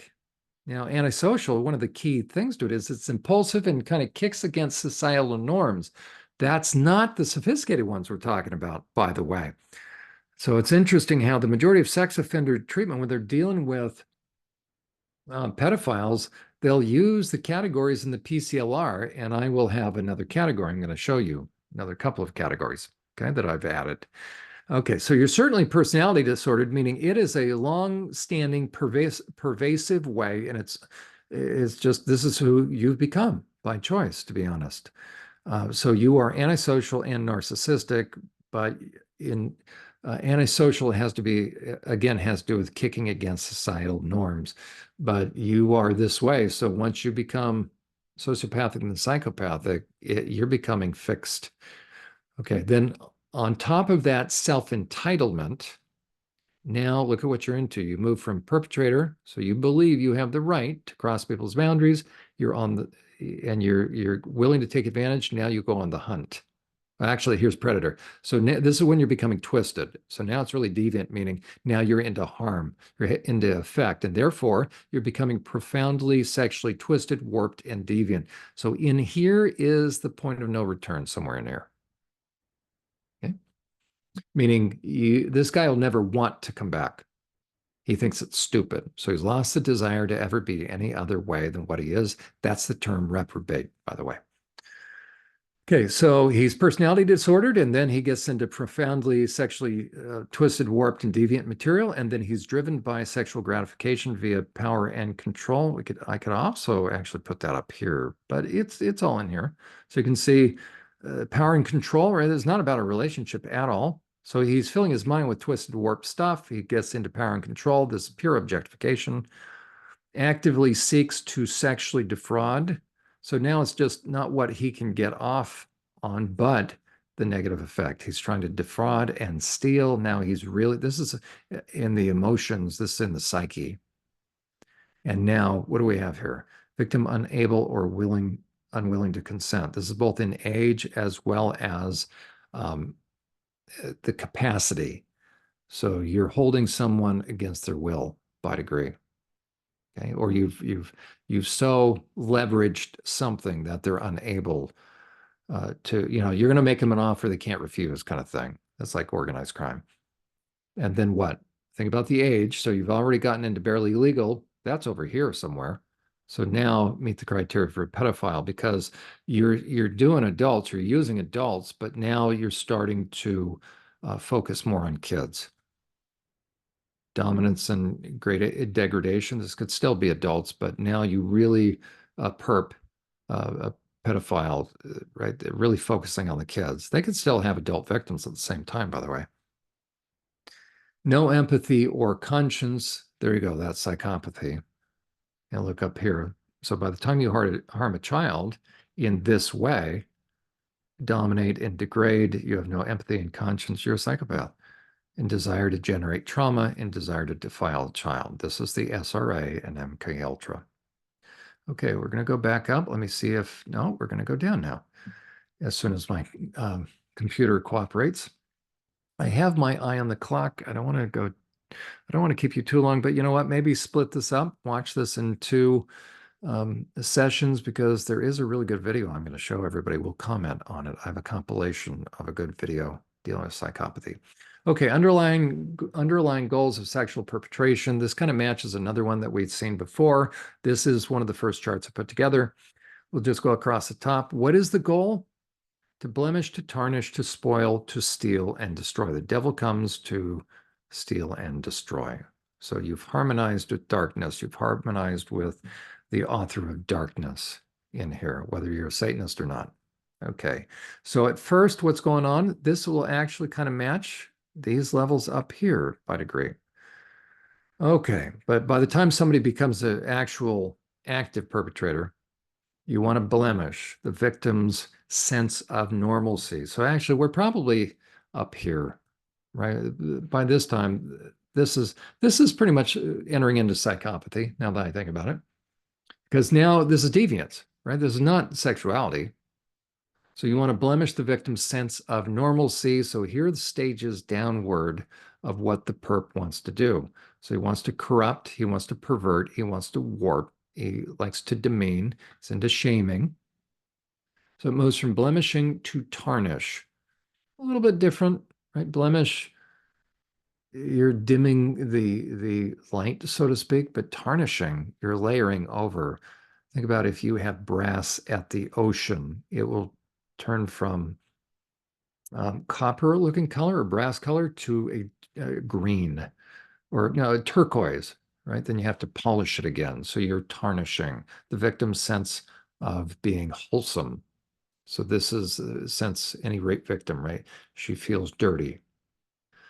Okay, so while they're doing that, the perp is also shaming, violating, degrading, and humiliating. So by the time he's gotten into humiliating, now look at the difference. We're corrupting the morals, so to speak. We're now humiliating. And the goal is what? To spoil the victim's sense of being desirable. Now we're into lifetime trauma. Right? No one will ever want you. No one will ever, you're used material. You're nothing but trash. You're defective. Now that's bad enough, but here they go. The perp's gonna continue. He wants to stain and soil and defile and defacing. This is psychopathy. Now what's the goal? We've gone from to blemish, to tarnish, to spoil, to steal the victim's sense of hope. That is SRA and MK Ultra. So we're going to steal the victim's sense of hope by taking away her innocence, security, and peace. So if any of you have parts, this is what a part of you, think about the perp or the perpetrator. They are not nice people. This is the level, and it's over here by degree. There's no way when you allow yourself, or when the parts start to allow themselves to really think about it, this is all about them, meaning this has nothing to do with you. This is how evil. And the smarter they are, they made you, they thought you were not smart enough to ever figure it out. Figure what out? That it's this kind of stuff. They were causing blemishes and tarnishing you and spoiling you, meaning causing you to feel spoiled, being ruined, like food is spoiled. And then they're stealing what? Your innocence, purity, and peace. It's all purposeful on their part. It's calculating. We're going to go down here. What are they doing? Defacing, marring. I couldn't keep going with it. All right. Damaging. Okay, to damage, we're going to go up a little bit. And here we go. This is SRA and MK Ultra, traumatizing and terrorizing. What's the goal? They want to destroy the victim's future by forever altering her concept of God, of herself, of others, and life. I want to destroy your trust, your faith, and your hope, and the ability to love and be loved. This takes work on the part of the perp. These are not nice people. These are not innocent perpetrators. These are not, by the time you're doing this, and this is really important for people to see, the generational stuff where you take a kid or you take an adult that now is triggered in a childlike part, okay, where you have to go with this is this. Given your preference, given your druthers, would you have been a part of that? Of course you wouldn't. Then this doesn't pertain to you. The people that do this were never perped on right? They may do harm, but they don't want to. These people want to. And therefore they were never perped on. They just, I'm going to go up. They just went through the levels. Why? Because they're evil, because their ego grew. The key to your freedom, the key to your healing is looking at the truth, which is people that do this were not hurt people, and they were victims themselves. They weren't. They're evil because they wanted to be, because they got off on it. Okay, we're going to look at the categories of sex offenders. This is unique to my work, just meaning this was me sitting down one day and so on. Okay, we're going to match the different groups. Now in Pennsylvania Department of Corrections, we didn't do moderate intensity just because we didn't have the staff at the time. So we had a low intensity, high intensity. You have to do an assessment. We would use the Static 99. That's the most widely utilized risk assessment instrument. It is flawed, by the way, for pedophiles. How can I say it? Because I have the finding. I'm going to publish this at some point in time. But the Static 99, when it comes to pedophiles and men that have offended kids, it misses those that were given the designation of sexually violent predators. Only 25% of those are listed as high risk. And therefore, only 25% are put in high intensity, which means they're able to get out of treatment earlier. I mean, this is 1 year of treatment, this is 2 years. And they can get back in the community faster. So the Static 99 is horribly flawed when it comes to men who've offended against children. It's horrible, okay? And I've got the stats to prove it, okay? If anybody wants to do it, anybody in the field, let's do it. I'll show you the numbers, and you can, we'll come up with examples. As a matter of fact, we'll assess, how about Jeffrey Epstein, by the way? He would be rated as what? How about Weinstein? How about Sandusky? What risk level? If you know the Static 99, you know that I'm checkmating you, aren't I? Because you'll end up having to put them where? Okay, so Jeffrey Epstein, using the Static 99, would be listed as what? Low intensity. You're really going to tell me that Jeffrey Epstein is low intensity? Okay, moving along. So here's by degree, if you are going to match, here's kind of what you're going to find. So low intensity, you have the young and the dumb, ego-driven, opportunist, self-styled playboy and stud, and self-absorbed and self-entitled. Okay. These guys really need to be hit with the fact that they have to be hit with their selfishness. There's still some hope for these guys. These guys are never going to touch kids, by the way. Okay. But they'll end up being in the same sex offender treatment group as others that have. And so these are the guys, by the way, that want to harm, can't blame them, want to harm the kids, want to harm the offenders that hurt kids. And in a way, same here. So it's very interesting. And some of the high intensity guys as well, if they were the serial rapists and even murderers of adults, all of them want to hurt the pedophiles. Kind of interesting. Okay, moderate intensity, emotionally manipulative. So you see what we have here. Here's the young and the dumb, the ego-driven, foolish person. So we got ego going on. Self-absorbed. This is kind of narcissistic stuff. Okay, in a way, prison is enough to make these guys not come back, but they still need some insight, and they also need to understand about the impact they had on the victims. But this is where they manipulate their victims. And this guy may actually have fallen in love with the 15-year-old. It's just, I don't know. Okay, but here's the frat guys. It could be frat stuff. So this is well, obviously it's illegal. They've crossed lines. Okay, but society pumps these kind of guys up, and then they offend. Uh, okay, moderate intensity, emotionally manipulative. Now we're getting into sociopathy. Sorry, I don't mean to move in the chart here. Views her as naive and foolish. So now he's working her. He's taking advantage of her. And this is what goes on inside of him. He views her as naive and foolish for trusting, and he takes her for granted. So he's finding it funny that she's falling in love with them. He has no intention. So this is a sweet talking guy. Notches on his belt. Okay, emotionally cunning. Views her as stupid. Now you notice there's different. He thinks she's kind of naive. Now there's a difference in terms of character. This guy's really turning dark now. Because if you view her as stupid, now you're viewing her really as less than. This is just, well, I can't believe she fell for it. This is, well, because she's stupid, then she almost deserves it. There it is, deserving of being manipulated. This is the twisting effect right in here. Okay, emotionally calloused and perverted. We have problems. All of them are problems. Is there any hope? By the time some guy reaches here, good question. I don't think this person may never be coming back. So that means the rest of these are never coming back. Emotionally calloused and perverted, views her trust as weakness of character. This is predatorial.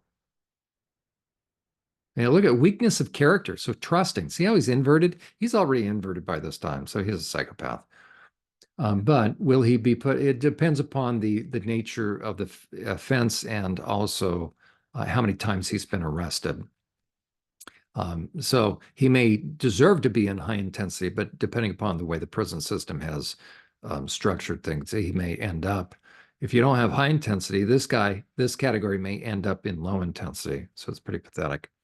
So high intensity sex offender, power and control, calculated, conniving, depraved, warped, and twisted. This is a predator. Emotional vulnerability is viewed as an invitation, an opportunity. And here it is. This shows you how inverted. This is a psychopath. And so the psychopath believes they have a moral obligation to exploit. And if he doesn't take advantage, he can't live with himself, so to speak. He hates himself. I kick myself. Why didn't I? How could I not have talking a really dark person? Yeah, it's almost, well, I've almost gotten to like you. And I hate to do this, but I'm going to have to do this to you, kind of thing. Okay. To steal, defile, and destroy, diabolical, right? That means that's devil-like, vile, malevolent, and sadistic. So here's SRA and K Ultra here. Emotional vulnerability is viewed as repulsive and with disdain. That's why they have no empathy. Moving down, this just shows you when we're talking about SVPs, this is the prison population right in here. 1% of the nation is in prison. So it shows you of the overall prison population, the vast majority of the prison population wants to harm those that have harmed children. Okay, so look how bad you have to be to get to a point where you are looking to harm a child. You are so far gone. You are so far outside the norm. If any normal pastor's looking at this, this is the guy that's going to come out of prison and come to your church because he's been learning all the terminology. Or this was the pastor, this was the elder, this was the priest, this was the bishop, this was the cardinal. Okay. This was the mason. This was the politician. Okay. You need to understand how it takes a lot of work to reach this point. You are so much of a freak of nature, but a deviant, dangerous individual. Okay, this is the Jeffrey Epstein kind of stuff. Okay, at least in that category, SVPs. Okay, what other? Okay, so that brings us up to speed with those different those charts. Now we're going to go into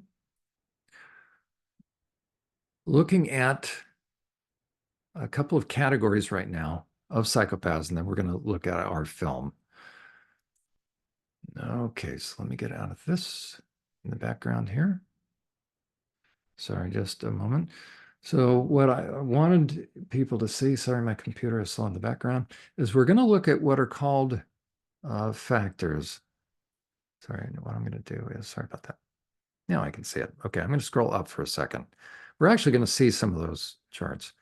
Okay, I'll zoom in. Sorry, watch your eyes. I'm scrolling up. What we're going to look at, first of all, what are the categories of a psychopath? How do you assess a psychopath? I'm not going to suggest anybody assess, clinically assess, but I'll show you what is involved in assessing. We're going to first start with the PCLR, the Hare Psychopathy Checklist. So you see down there. Okay, Robert Hare out of the University of British Columbia is the one to have come up with that. He did a pretty decent job. This is, quote unquote, the gold standard of forensic assessments. I am certified in this. And what it is an in-person interview. Now, where are these going to be given? They're going to be given to men in the criminal justice system. Why? Because who else is going to admit they're a psychopath? So it's looking at what they call two factors with quote unquote facets in each. And there's some logic behind this. So they're going to look at, so Robert Hare did a good job, right? But there's some additional things I'm going to show what really needs to be factored in, especially to understand MK Ultra and SRA. So you're going to look at the person's quote unquote interpersonal, having to do with how are they with relationships with other people. So what you're going to find is a psychopath is able to be charming. Glibness means very, happy-go-lucky. Okay, very interesting, right? Because you can see a bloody psychopath is not going to have this really. Or shall we say the snatch and grab kind of perp stranger danger. So if you understand superficial charm, you can make your way into positions of authority and trust and respect. Grandiose sense of self-worth, what does that mean? What does it look like? Really good self-esteem.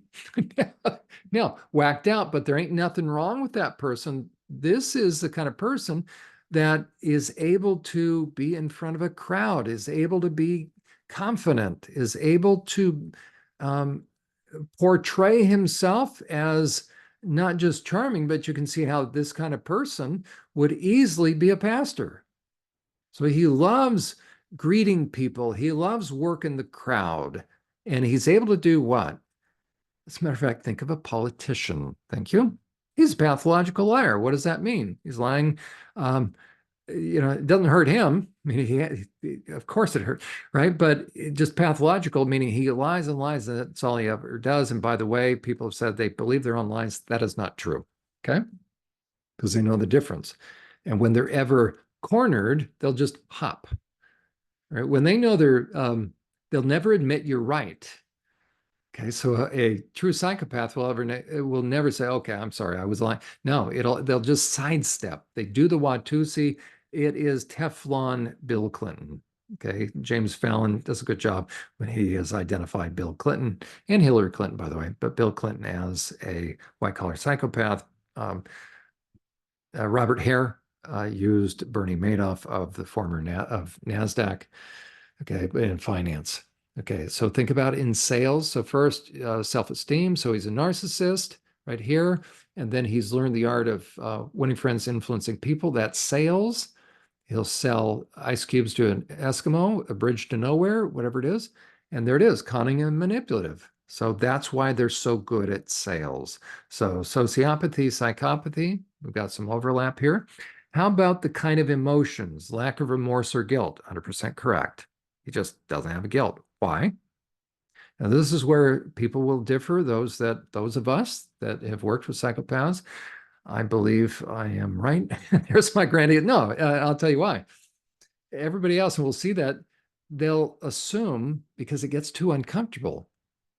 This one, it's really uncomfortable if we say how you become a psychopath is you override your conscience. Well, can you be a researcher dealing with psychopathy and you yourself, look at James Fallon, right, and have no guilt? Nobody wants to say they're a psychopath. So what they say is, you know what, they were born that way. Well, unless you can take a film and then unless you can take a film of an infant, nobody does that. So it's conjecture. So the question is, how did they get to the point where there's no remorse or guilt? And my contention is they're not born that way. Okay, it happens over time. And could it be that by the things I do and the way I live and how I approach things, could I be affecting brain structure? Yeah, you can affect white matter. That's the bundles of nerves or collection of nerves. Okay, emotionally shallow. This is Hollywood. This is a politician, right? They can pretend because they're up here, superficial charm, but nothing bothers them, nothing gets under their skin. There is one thing when you deny them what they want, but it's just Hollywood. It's classic. Callous and lack of empathy. They just don't care about the impact. So here's no remorse, no empathy, and no guilt. Okay. Failure to accept responsibility for his own actions for dumping knapsacks. Okay, so it's not failure to accept. They're sidestepping. They never will. So they're not about to. So it's not so much failure. Now, the impulsive ones, but the more sophisticated you get, I'd have to reword this, but think about impulsive ones. And that really is the demarcation as we saw last time. Okay, so you can see this has to do with other people. This has to do with lifestyle and in the world. So you're going to kind of look at how do they deal with relating to other people? How are they with other people? And how are they with the world? Okay, lifestyle, the need for stimulation, proneness to boredom. I would say the time you're going to see this is with the lower level impulsive ones. How about if you run for political office? That means you're sitting at a desk or you don't need a lot of stimulation because you're calculating, you're conniving. Okay, so I would say the lower level psychopaths, yes, the higher levels, they're never bored.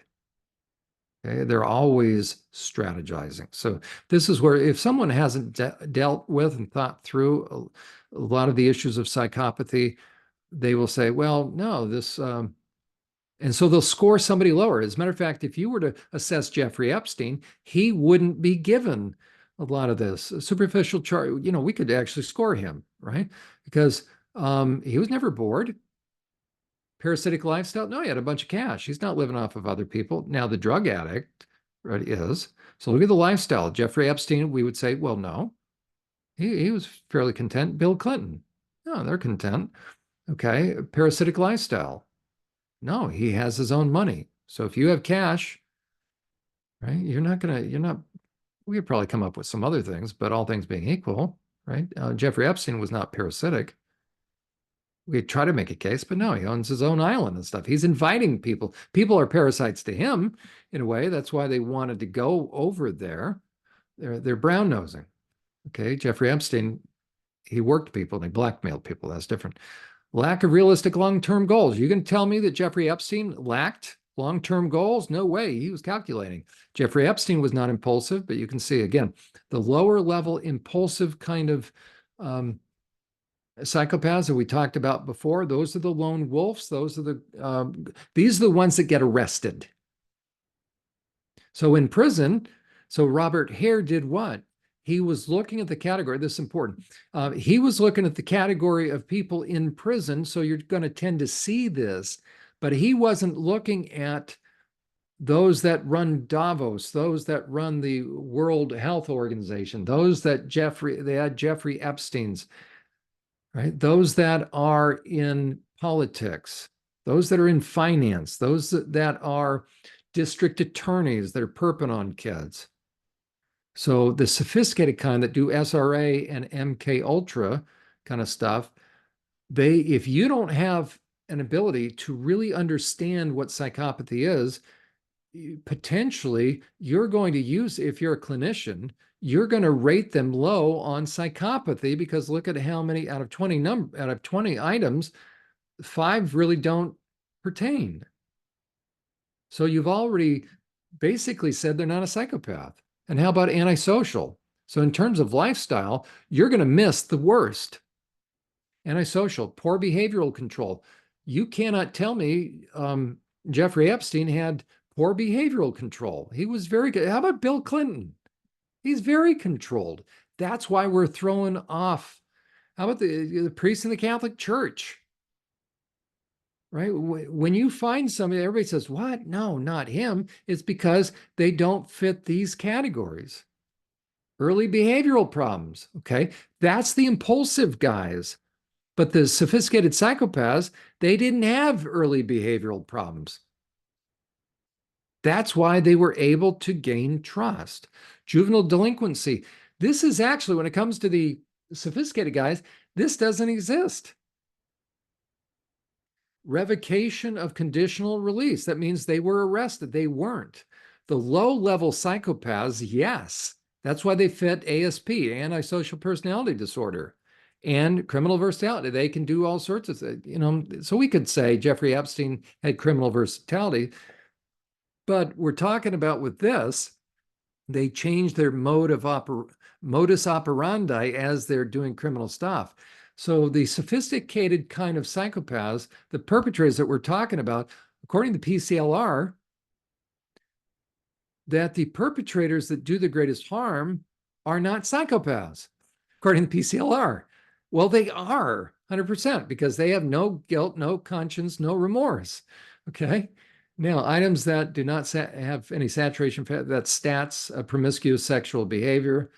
Now, that's interesting, right? We could talk, okay, that's an impulsive guy, or meaning they have no intention of being sticking with one person in terms of fidelity in many short-term marital relationships.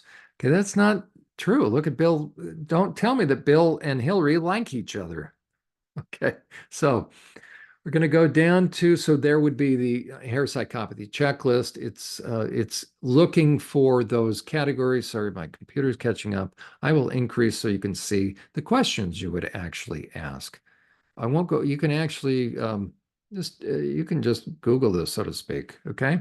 So this is what you're looking for. Actually, there's a series of questions, but here would be the category. So is this person superficial? If he is, you're going to say, yep, definitely present, possibly present, definitely absent. Now, the question is this: if a person is a really, really adept psychopath, are they going to show any impulsivity? No. So it really comes down to, how about any juvenile delinquency? No, I tell you what, you're probably, think about Jeffrey Epstein. Okay, by the time he was arrested, how long had he been perping? So none of this is present. And so unless you have an understanding of psychopathy, then all you're going to do by virtue of, now you're going to do a records review, but you're going to be interviewing and looking through the records, right? So a really good psychopath can do what? As a matter of fact, there's a book called How to Pass the PCLR. And so it coaches, but written by an attorney, it coaches someone how to pass that. Okay, I'm going to scroll down now. Okay, now I was looking at, and I would recommend, but there's a few challenges in this sense. I'm going to decrease this because I'm going to show you where this comes from. It would be worth your while if somebody wants to do a little bit of research to go to the U.S. Department of Justice. Right, here we go. Office of Sex Offender Sentencing, Monitoring, Apprehending, Registering, Tracking. They call it SMART, but U.S. Department of Justice. Okay, sorry about my computer. There we go. Okay, so there is an overview of quote unquote typologies, or the categories of sex offenders. And so this particular sentence, I'm not going to belabor it just because I'm aware of the time. Okay, but it's pretty good, but it misses some of the more sophisticated kinds that we're focusing on. But it looks at typologies such as a child abuser, fixed regressed, the ones that quote unquote fall in love with the kids. That is not true, by the way. Okay, so some of these, what you'll find is this was the result of meta-analysis. So they're reading the studies of other people. Okay, so I just kind of direct your attention to that. That would be worth your while, for familiarization. But it's not really going to highlight the most sophisticated of kinds that we're talking about, because the thing to really keep in mind with, and now we're going to look at the brains, okay? But the thing to keep in mind is the more sophisticated somebody is, the less impulsive they are, the more methodical they are, the more they look unlike what we all think are monsters. Now, think about SRA and MK Ultra. That's exactly the person that harmed you. Okay. And that's why people missed the red flags, the warning signs, because they looked so normal. Okay. We're going to look at for about 12 minutes, and then we're going to start to wrap up. There are some video clips I want to show you. It comes out of this, The Neuroscience of Real Life Monsters, Psychopaths, CEOs, and Politicians. And it comes from this website, Science on Tap or WA. Okay. The one we're going to look at is right here, The Neuroscience of Real Life Monsters. That's right. Here's the title of it. Okay. So look for that thumbnail. Now, I want to give a caution. This guy's really good when it comes to neuroscience. He's rotten when it comes to picking out, as far as the application. He has a thing against Donald Trump. Now, different people, I'm not going to say a political statement. I'm just going to, or Republican, Democrat. I'm not talking about that. I'm just going to, from someone that works with psychopaths, I'm going to tell you the reality.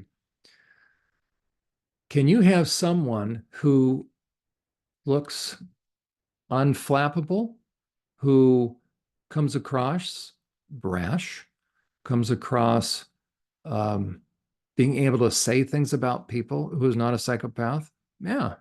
If you enter the political fray, it doesn't necessarily mean you're a psychopath. You better have thick skin. If you're going in, if you have thick skin, does it mean you're a psychopath? No. It means you're calm. Okay. If you're unflappable, does it mean you're a psychopath? No. It means you are mindful and you can manage yourself. If you can, metaphorically, if you can get in the ring with somebody else, does that mean you're a psychopathic gladiator? Not necessarily. If you know the only way to prevent the psychopaths that are running the world is to get in the ring with them, and you're aware of their tactics, what do you think they're going to call you? Right? They're going to flip the script. And so you can't just conclude something from somebody's personal presence or persona, right? Hopefully you understand that by now. So if someone says, Donald Trump's a psychopath, okay, I would ask, how do you know that? Well, look, he calls names. Okay. He just looks like one. What's one look like? Well, he's able to get in there and he's heartless. Why? Because he says, you're fired? Okay, it all depends, right? He may not have tact. So if you're going to conclude from somebody's public presentation, if you think that's enough, you're wrong. Because what would you conclude about Bill Clinton prior to Monica Lewinsky? You'd say, well, no, not Bill, because he's got that pouty lip and he looks sad. He can even get tearful. Okay, so it's not the public presentation. That's the thing. You have to go behind the scenes and beneath the surface. One of the things you're going to look for is birds of a feather. Okay, so what you do is, if there's any conflict, you look at who's lining up behind who. And the last time I checked, the Hollywood elite, the music industry, the world elite, how do they feel about Donald Trump? They don't like him. Okay, that's a big part of all I need to know. Show me your enemies, and then I'll start. Maybe they're aware that if he gets into office, because when was the Jeffrey Epstein? When was Epstein finally? When did the whole thing come to pass? Oh, when Trump was in office. Who has been the hardest, as far as which president of the US has been the hardest on child trafficking? Who wanted to build the wall? You look at what they do. And it sure seems like all those that are into child trafficking, all those that, everybody that comes to our minds, they really don't like Donald Trump because he's pushing for stiffer sentences against pedophiles. Well, that's a little, why are you going to do that if you're actually a psychopath that you're harming people? So anyways, I throw that out for your consideration. I recommend you watch this video, but this guy just hates Donald Trump. So he kind of is shaping this around Donald Trump. So take issue with that. He had to stick. This guy's a neuroscientist. He had to stop. Well, he references two books written by people that hate Donald Trump. One was Trump's niece, and the guy says this. And I'm sorry, who is our? I should know this. The little author. I'm going to scroll up so we can see him. It is, there we go. Dr. Octavia Choi, okay, is who we're going to be listening to. What he says is this, that Donald Trump's niece wrote a book exposing Donald Trump, and here's what Dr. Choi said. I kind of believe her, because why would she have a reason to lie? Okay, so his material, so that's why I'm just prefacing it, because when you go on, if you go on and listen to the whole thing, he's going to keep flashing pictures of Trump. I think he's way off base. But all that aside, his information about neuroscience and what goes on in the brain of psychopath is stellar. What he's going to do, he's going to show us different clips. You know, what I'm going to do is I'm going to let him now talk about it. So let me get out of this, if I can figure out how to do this. Maybe I decrease this, and bear with me, everyone. If I can, every now and then this happens. Oh, there it is. There it is. Okay, I'm going to get out of this. There we are again. And now we're going to see the clip. I'm aware of the time. This is about a 10-minute clip. I'll try not to stop it too often, but I want to show you that it's nobody's opinion any longer that there's such a thing as psychopathy. Okay, so I have taken clips from this video. It's again, Dr. Choi. He is with Stanford University. So we're going to look at the neuroscience. So aside from him continuing to focus on Donald Trump, so if you watch it, you're going to see all this. Okay, so we're going to allow him to stay in his lane and talk about psychopathy. So I highly recommend it. Here's the title of his talk, right? The Neuroscience of Real-Life Monsters, Psychopaths, CEOs, and Politicians. And I muted that. I just wanted this as sort of a thumbnail. It's now going to switch. There we go. That's what you will see when you go on that site. You can see on YouTube. It's going to be up there. Okay, and we're just about ready. Oh, you know what? Here we are. So I am a forensic neuropsychiatrist with a background in neuroscience. I have a PhD in neuroscience. I'm really interested in how neuroscience affects court proceedings. And psychopathy and the neuroscience of psychopathy is related to that interest. Now, when you define psychopathy like that, it's nice because it's reproducible, it's standardized, so then you can start running lots of studies.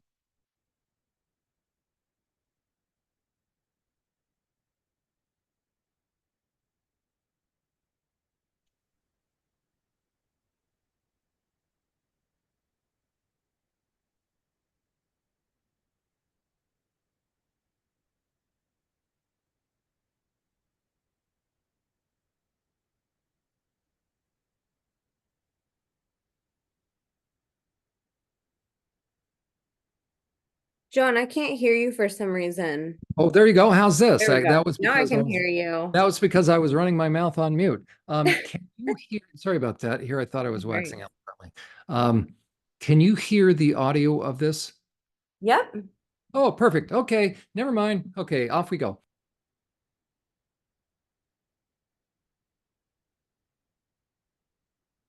Wait, now I can't hear it. I could hear it before. Okay, that's what I was afraid of. Sorry, everybody. You can see we're doing this. Emma, why don't you let me get out of this, or maybe I'm sorry. Okay, you've given me control, as it were. Let me see if I share a screen. I don't see.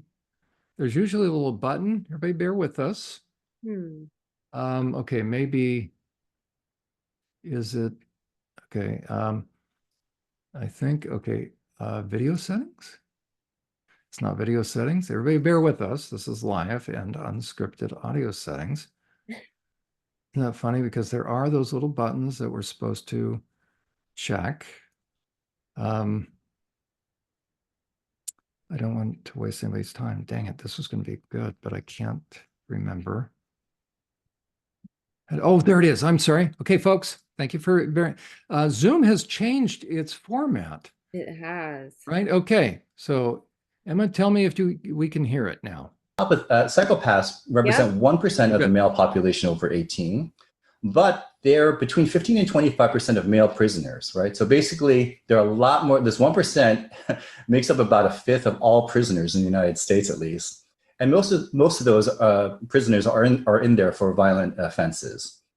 They're kind of sweet talking, right? So they're charming and glib. So they have this facility with language. So they're more likely to be early released. They can sweet talk the parole board, right? Okay, let me stop real fast. That's super important to know, because if somebody's doing groundbreaking research by going from an academic setting, so an academic researcher, we're going to interview inmates, sex offenders. What did he just say?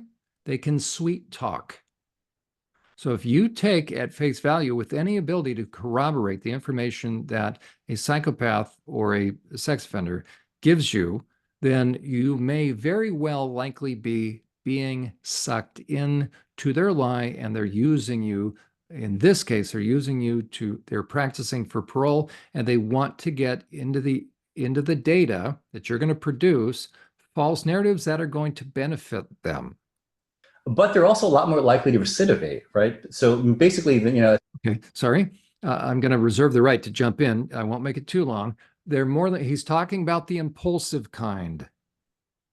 Okay, the impulsive kind, yes. The sophisticated kind, they're not likely to recidivate because they're going to once again get into positions of power while they're perping. He's talking about, see the 3-to-1 cycling? He'll describe that. This is primarily the impulsive psychopath. As soon as they're released early, they'll often commit a crime immediately, go right back into prison. So because of that, there's this 3-to-1 cycling. Compared to a non-psychopath in prison, a psychopathic prisoner will be in and out 3 times for every 1 time a non-psychopathic prisoner goes in and out. And because of this, it's estimated that they commit 50% of all violent crimes. I'm very impressed by these statistics. I'm going to show it to you visually. So again, psychopaths represent 1% of the general male population, but they are 20% of male prisoners. By the way, I actually think there are more psychopaths. Robert Hare did that, but think about the Hare psychopathy checklist. So if you take those 20 items, yep, about 1%. I think it's much, much higher, to be honest. And therefore, in the prison population, it's probably higher as well. And because there is so much cycling in and out, because they leave the prison and they come right back because they just commit a new crime immediately, they go in and out 3 times more often than a non-psychopathic prisoner. Sorry. The fact that he would say that, they go right out and commit a crime, that tells me he's never dealt with. Not faulting him, but again, he needs to stay in his lane. So the sophisticated ones do not come right back. Okay. And because of that, this 1% of the general male population is thought to commit half of all violent crimes. Okay, so the categories I have that are kind of neuroscience informed are a bunch of these things about psychopaths have to do with impaired emotional processing, lacking empathy, needing constant stimulation, kind of not learning from their mistakes and making the same mistakes over and over again, having a shallow affect and lacking remorse. These are all can be described by certain brain impairments that affect emotional processing. So the amygdala this is your brain, this is the temporal lobe of your brain, and the amygdala is right here. It's an almond-shaped nucleus. Amygdala comes from the Latin root almond, and it's right in front of the hippocampus, which is our main memory structure in our brain. So, the amygdala, is sort of our fear center, and that's an oversimplification, but it's true to a first approximation. That when you feel fear or kind of some sense of threat, your amygdala gets highly active. So the amygdala. By the way, for every trauma survivor, that's what's happened. Your amygdala got just whacked out. So trying to heal the amygdala, we're going to rewire things ultimately. But the amygdala is where a lot of the trauma response comes from. Is a highly connected structure. Everything, basically, this is a diagram of brain connectivity, and the amygdala is in the center. And these are all the different brain areas your amygdala is connected to. Basically, everything feeds into the amygdala, and the amygdala in turn feeds into many brain areas. So it senses a lot of information, and then it can do a lot of things in your brain. And what does your amygdala do? It sounds the alarms, right? It signals your hypothalamus to for physiological arousal, like to make your heart beat faster, get more blood pumping to your muscles. It activates the... Think about a panic attack, okay? Something's triggered the amygdala, but thoughts or things on the inside or outside with your five senses. The adrenaline and the cortisol endocrine system. It activates your hippocampus, so you start to remember things, because if when you're under threat, that's a really good thing to remember so that you can avoid situations like that in the future. So your memory systems are activated, right? Lots of cognitive arousal systems in your brain are also activated, and it activates an aversive emotion in your body, right? It's this aversive emotion that makes you want to move away from whatever the thing is that's threatening. So that's what your amygdala does. But, the thing about psychopaths is that they have smaller and less active amygdala. So instead of having a yappy chihuahua, they have a chihuahua that looks like this. And when your amygdala is not very active, it's sort of like there's a dimmer switch on all this stuff. It's like an emotional dimmer switch where they're just not sensing emotions or threats around it or pain, things like that as vividly. And think about, he just called it a dimmer switch. Interesting. Could it be that as you violate your conscience, turning the volume down on your conscience, what happens? Interesting thought. Right. So they're less anxious and they have less fear, right? When your amygdala is not very active, you're not really, it's sounding, the alarm systems are very low, right? So you're constantly bored, right? That's why, this need for stimulation is one of the characteristics of psychopaths. And it's also why they use drugs a lot, because they're looking for that sensation, right? And it also explains impaired punishment learning. Let's get into that now. So key deficit for psychopathy is impaired punishment learning. They don't learn from painful mistakes, right? So this is what's happening in your brain, right? So here's the amygdala, right? And here's another part of the brain, which I'm going to introduce, called the ventromedial prefrontal cortex. And these two structures are connected by a fiber bundle called the uncinate fasciculus. Basically, when inside the brain of, let's say you're inside of this kid's brain, this kid just scratched the other kid, and mama said, don't do that, and said it in a harsh tone of voice that made the baby realize that was a bad thing to do. The amygdala activates and registers an aversive emotion. That aversive emotion, right, is then the amygdala sends that signal to the VMPFC, which understands the context. I scratched my brother. And so this combination of the aversive emotion and this context is stored as an emotional memory. Now, it's interesting. Psychopaths have small...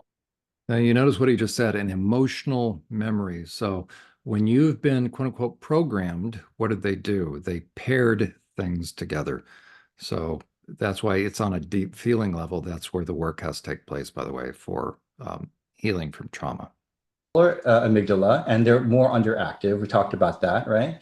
But their VMPFC is also less active and smaller. So psychopaths are less able to store aversive emotional memories. So they don't learn from punishment, and they don't develop social inhibitions. They don't develop that kind of database of emotional linkages, right? It just, that emotional memory system is just defective. So they don't have this moral autopilot, which is why direct deterrence doesn't work, and they don't learn from their painful mistakes, and they recidivate frequently. So Robert Hare described this kind of 20 factors that make up a psychopath, but if you could describe it in one phrase, it's basically, and he wrote this book called Without Conscience. So what is a psychopath? It's this complicated set of 20 factors, or stated simply, you can say a psychopath is someone who is without conscience. But what is the conscience, right? Now, the fascinating thing is we know a lot about how the conscience is instantiated by brain activity because of this wonderful machine called an MRI that can, with the fMRI, we can scan brain activity. And so there are actually 4 different literatures that all point to this structure, the ventromedial prefrontal cortex. So here's the brain, and the medial, the brain has 2 halves, and so there's a medial surface to the brain. So ventral means underneath and medial means in the middle, right? So this ventromedial prefrontal cortex, here's another view of it, right, is really ground central for the conscience. Without a ventromedial prefrontal cortex, you cannot have a conscience. And the literatures that all point, separate literatures that all point to this structure as being a critical brain structure for the conscience. There's a whole literature about moral reasoning. So when you kind of solve moral dilemmas, this part of your brain is highly active, and we'll talk about that. The psychopathic literature, Ken Keel and R.J.R. Blair, I had to kind of have really fleshed out that this is a structure that's highly defective in psychopaths. And I recently had the pleasure of meeting RJR Blair, and I invited him to his talk. So he might be out there listening to this talk. Now, when he says defective, it simply means there's not a lot of activity. So my contention is it's not necessarily defective. It's just there's no activity. Big difference. It's not brain damage. If he is, I'm honored to have you. The traumatic brain injury literature, people who have had this part of their brain damaged, so Phineas Gage, many of you guys know Phineas Gage, the railroad foreman who had a tamping iron kind of that went through his brain and damaged this area, which basically turns people into instant psychopaths. And then there's a dementia literature. There's slowly dementing conditions like frontal temporal dementia, which affects this brain area, and people become immoral over time. So let's talk a little bit about the neuroscience of moral decision-making. And the main person who does this is Josh Green, who basically sticks people in scanners and gives them moral dilemmas. And then he looks at their brain activity to figure out which parts of the brain are important to solve moral dilemmas. And then in contrast, there's another circuit that does emotional reasoning, right? And that's anchored by the VMPFC that can process the social context and then generate an aversive emotion, the sense of horror. Right, so in these kind of the crying baby example, right, the math works out. The abstract reasoning part of your brain says, you know what, I kill one baby, but I save everyone else, right? Otherwise, everyone dies, right? So the math works out to go ahead and smother that baby. So the reasoning part of your brain, right, saying go, but the social emotion part of your brain, right, saying no, I don't think I could do that. That just feels too horrible, right? And then every time there's a conflict between two competing goals, the ACC snaps into place. The ACC is sort of like a CEO in your brain, a very high-level executive in your brain that gets consulted when the lower levels of the brain are having a conflict. And the ACC tries to solve that conflict by saying either do it or don't do it. So it's reasons versus emotions, right? For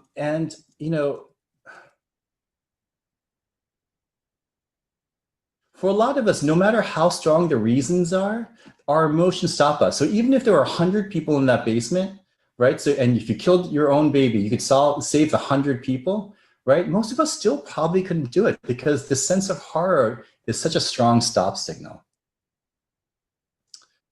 But psychopaths, it's interesting, have defective VMPFCs, right? So this area of the brain isn't quite as active, so they feel less of a sense of horror, right? Can you notice how he just said they're defective, but they're not active, that part of the brain? So I would take issue with him. He needs to correct his terminology. It's not defective, it's just not active. Now the question is, why isn't there any activity? My contention is they've overridden their conscience to a point where it's no longer working.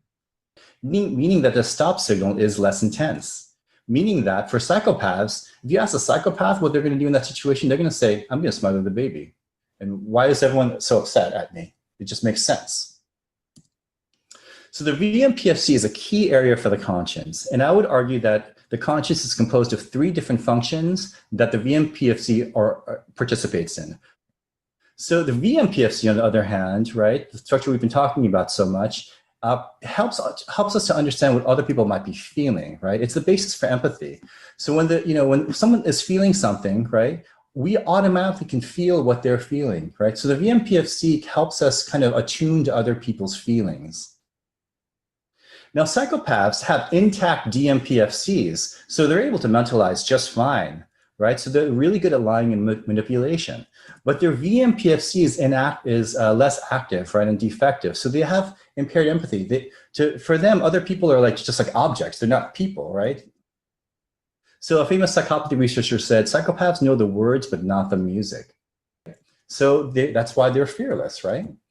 On the other hand, and I know RJR Blair, if you're out there, he's done a lot of research that shows that contradicts this, but so the literature is complicated, but there's at least some literature that shows that people who are psychopathic have very overly active nucleus accumbens. So donuts look super good to them, right?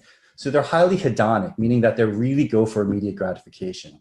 So when you consider that, psychopaths have an hedonic also, think about hedonism. So it's not so much immediate gratification, but they want what they want and they're going to go for it.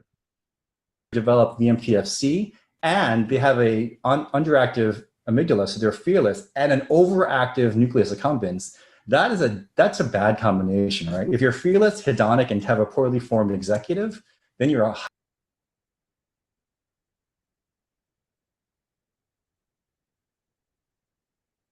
Sorry. Okay. I didn't realize it was so abrupt. I think that's the end of it. So those are some clips I would recommend going and watching that video. Be prepared. He's going to call really inappropriately, in my estimation. Even though I may or may not like certain people, I'm not going to sit there and, gosh. Okay. So just be prepared. He dumps on Donald Trump. I'm not telling you whether I like Donald Trump or not, but I'm telling you there is not the indication to draw what he is drawing from just the public presentation. I look at, to be real honest, I'm going to look at, okay, birds of a feather. You show me who's friends with you or you're friends with. Now, again, you can be working with, but show me who is going up against you. That's going to tell me a lot. And so I look at, just ask this question. How do those who are involved in the most high level of human and sexual trafficking, who would we think we're going to put those, and how do they tend to speak of Donald Trump? They all hate him. They all hate him. Okay, Donald Trump, if you're into child trafficking and you're a psychopath, are you going to erect a border that nobody's getting across? Or are you going to make a porous border for smuggling of sex trafficking? The border is the greatest way to protect against child trafficking. What was the big thing that Donald Trump is all about? And he did more to convict and to increase the focus on sex trafficking. So Epstein was tried or captured under Donald Trump. So those are the facts, whether you like him or not. So you look at the people that hate Donald Trump, and I don't know, it's all those people that are into child trafficking. So it's like, you know what? It's a million against one in the public forum. It's like, there's must be something. When all the child traffickers hate one guy, it's like, I'm going to risk believing that maybe they hate him for a reason. He's ruining their good thing. On that note, Emma, I think we have probably covered about as much as we need to, hopefully to give people a sense of, are the people really capable, able, and willing to be evil enough to do MK Ultra, to do SRA? And the answer is yes. So forensically speaking, it is not only possible, but it is, you have people that are likely able to do it. So it's not anybody's imagination that it's a very real category of predators.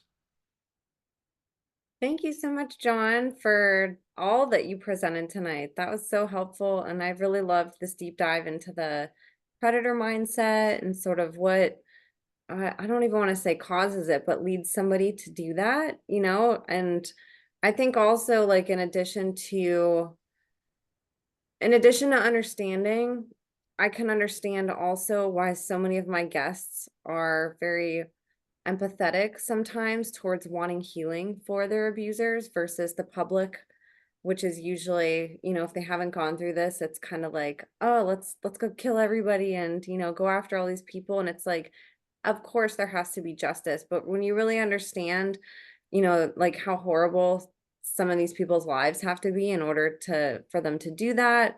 And then also whenever you understand the opposite and sort of, you know, what can cause somebody you know, to sort of go down that route during their life.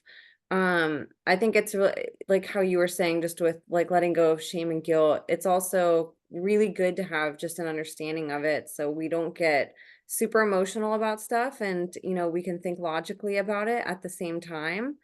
And just have a really good overview of this topic. So thank you so much, and I'm excited to dive deeper into this and to go deeper into the parts and systems.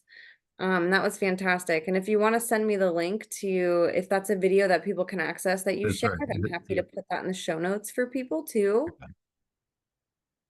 And yeah, kind of in summary, is what you just said, Emma, probably the thing I really want people to take away is, so the researcher, Dr. Choi from Stanford, kept saying, well, they have a damaged portion of their brain. Okay, what he means is there's little activity. Now the question is, how did that get to that point? So we know it's not working very well, so they call it damaged. My contention is this, and so I really want people to take heart and let it sink in, that those adults that want to perpetrate SRA and MK Ultra, think about, let that sink in, right? Now you've separated those that were triggered and still participating versus those that wanted to. Those that wanted to were never abused. It's really important to let that sink in. That's how evil these people are. I'll emphasize it again. Those that get off on and really want to and look forward to it, they have brains of psychopaths because they wanted to be that way. And it doesn't bother them. You show this to a psychopath, they have no interest. They don't care. Well, we really appreciate you, John. And it's like I said, it's neat to you getting to learn from both sides of the spectrum through your experiences. You have had such a diverse career path in where you've gone, since you've gone down the counseling path and the therapeutic path, getting to see both ends of the spectrum from the severely traumatized to the extreme predator. You know, it's really neat to sort of see that too and to get to learn that from you. So again, I just really thank you. You know, you spend a lot of time doing these things for free.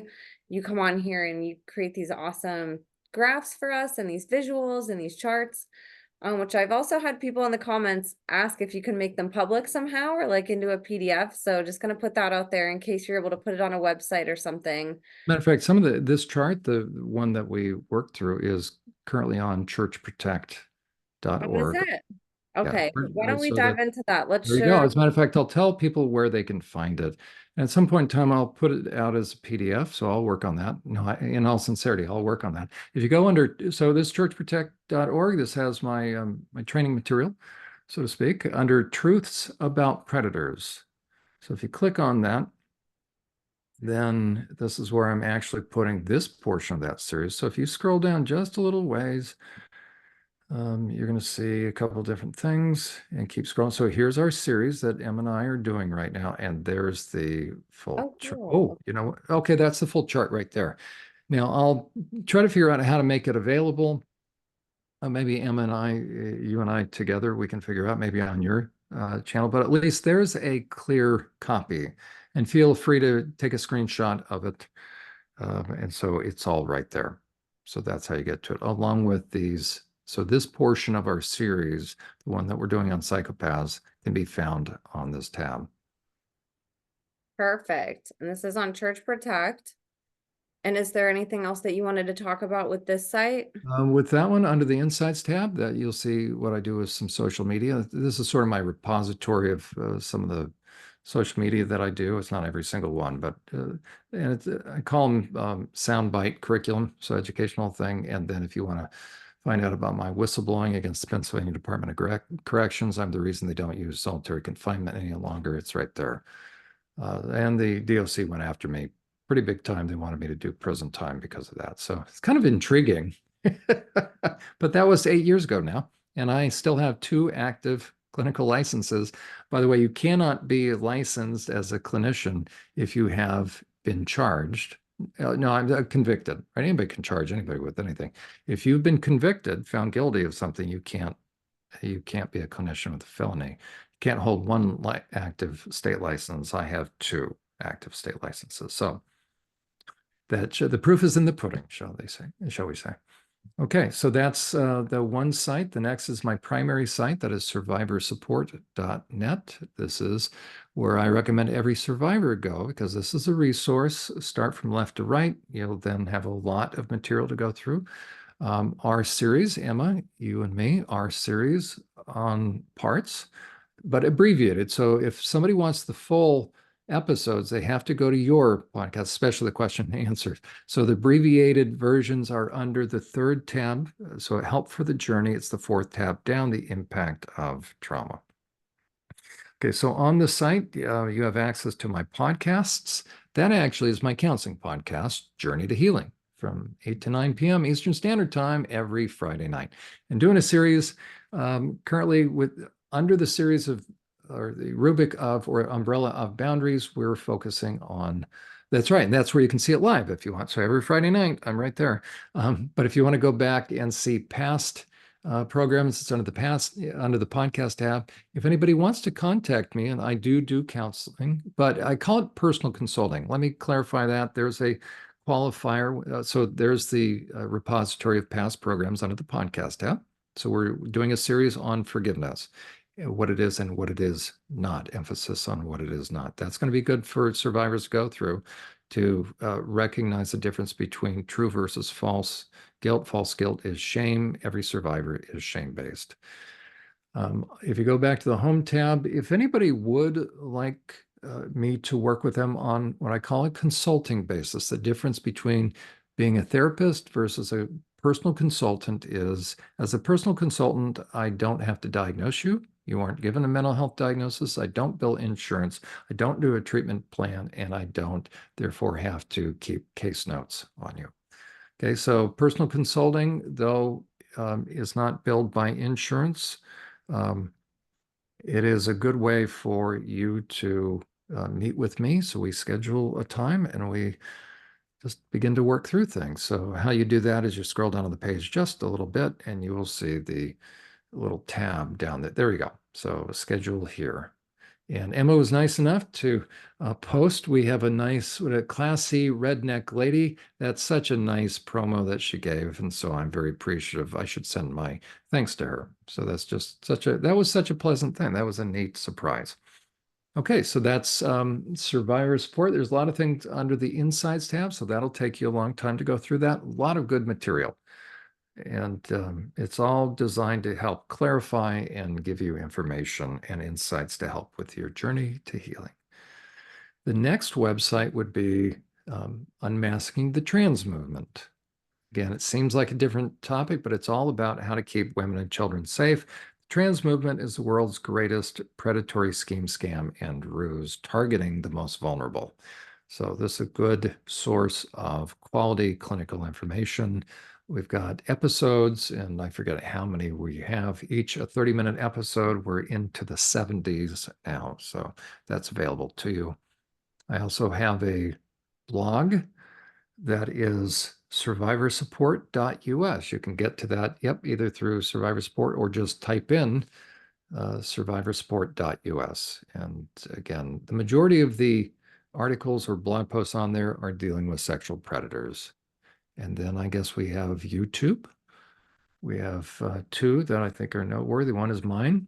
And so everything I do kind of in chronological order. If you want to see what I've just recently, you can top left, moving your way down. So anything I do, I really put on YouTube. I have all the originals in case, or if or when YouTube finally kicks me off.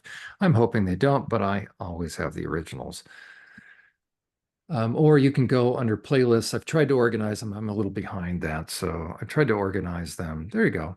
Into healing from DID. There's the series that we're doing. So, and then Journey to Healing over on the right. Unmasking the Trans Movement has its own YouTube channel exactly by that title. And so there is the same. And then last but not least, I guess, would be my Twitter. Emma, you're always good to remind me. I do have a Twitter. I do that all the time. So there we go. And there are different links. So if anybody ever wants to get a hold of me.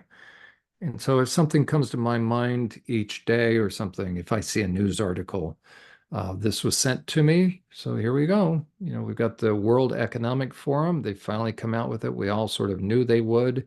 So they are now putting it out there that the pedophiles should be added to the growing alphabet soup list of LGBTQ.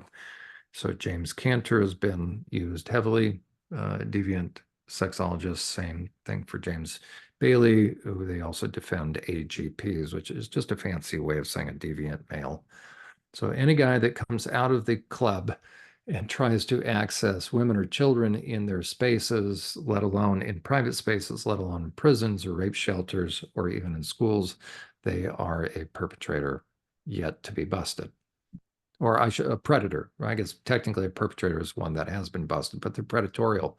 So they're into horrible, well, we've all seen that, right? The progression of pornography. So behind that smile of that rainbow colored guy, guess what he's been accessing, and guess where his fingers are holding that child right now. He would never do that, would he? Jimmy Hinton's father was digitally penetrating the girls as he was baptizing them in one motion. That's how vile these individuals are. So that's the heart of darkness. You can't get much worse. You're digitally penetrating a child that you're baptizing. Absolutely disgusting. There we go. And I encourage you guys to please follow John across all platforms. His Twitter alone has all of his links on it, so it's a really good place. I, of course, always put them in the show notes. But if you guys want to go follow him on Twitter, he does post daily. He puts what's new in the news. He puts what's new in his own world, if he's published something or if he's been on a podcast. If there's articles that stand out. I like his Twitter because I don't have to go look in the news to see kind of what's going on in these realms. John just posts it and I can go right to his page and see what's going on daily. So it helps cut the research in half if this is something that, you guys are spending time doing. You guys can just go on John's page and just read what's going on and don't have to spend the time searching. So it's really awesome that John does this for us, and you guys can see what podcast he's on, like I said. And anything new that he's publishing to any of his amazingly resourceful sites. His sites are just incredible too. So many hours of free material on there, you guys. I know some of you have been saying these Tuesday nights are like a therapy session for you. And if you're enjoying these Tuesday nights, please go on his websites and check out and his YouTube channels and go check out all of the free hours of education, courses in a sense, boundaries, forgiveness. I mean, John just covers all of it. So you guys can continue your journey, whether it's directly with him. He does have that contact button on his survivorsupport.net. So if you guys are looking for a helper to work with you, John can consult with you and help. So contact him. But if you're not ready for that step yet, or maybe if it's just not in the near future, start your journey by going down the videos on his website and get more comfortable and, ease into it. There's so much to learn. So please go check all of that out. I'll have it all in the show notes for you guys. No matter what site you're on my podcast, it lights up as a hyperlink. So just go in the show notes and click and it'll direct you right there. And from one of his sites, it's pretty easy to sort of get connected to the rest. So I really encourage you guys to please continue your journey learning from John. What he's doing here on The Imagination is amazing, and it's just a small portion of all the free stuff that he puts out. So please continue your journey learning. I love when creators are out there giving us free stuff for us to learn.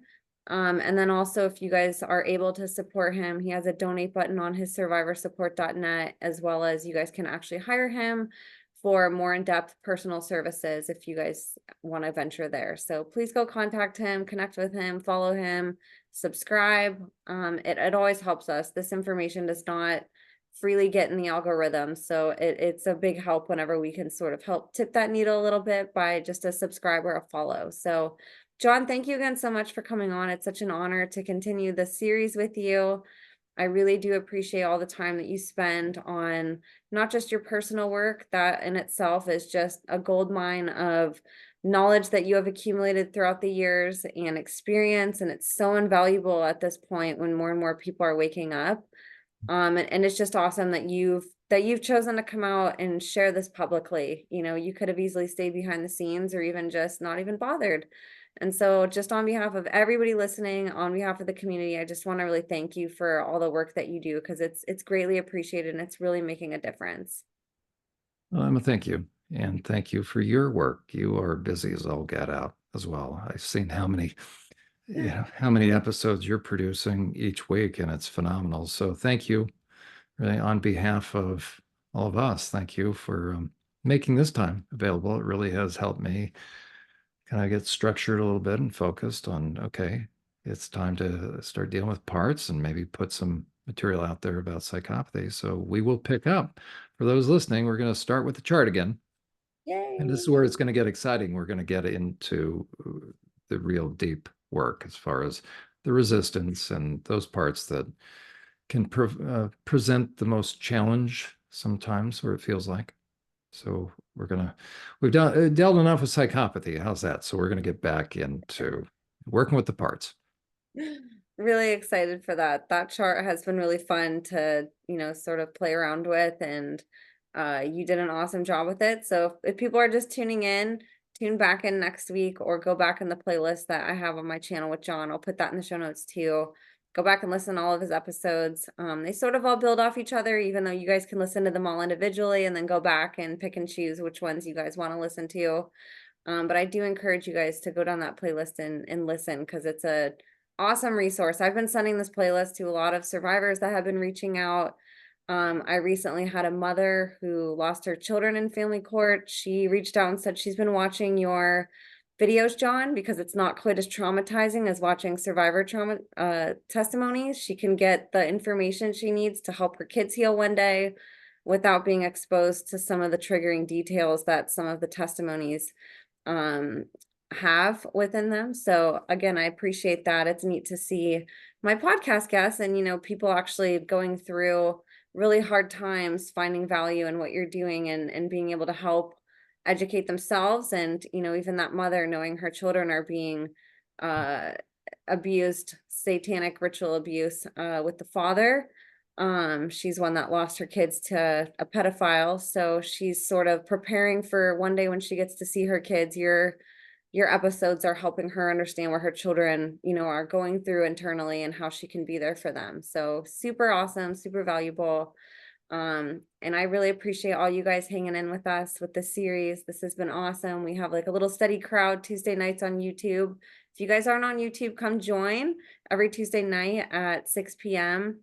and Thursday and Sunday, same time. I always premiere episodes. John's episodes have a little cult following in a sense, an awesome cult. group that shows up to That's get true. there. That's Yeah, right. it's We awesome. fight against cults, except in this case, we're okay with the cult. No, I'm Yeah, totally exactly. I'm Yes. kidding. I mean that in the best way. We Yeah. have a really loyal group that shows up every Tuesday night to learn from John. They have their pen and paper and it's a great time. So come join us in the chat on YouTube. It's awesome. And I'm so grateful for you guys supporting.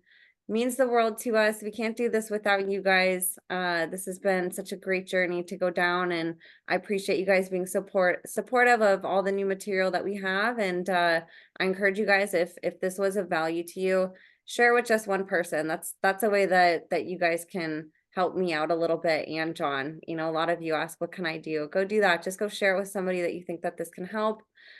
Support me too on all platforms. I'll have all my links in the show notes too.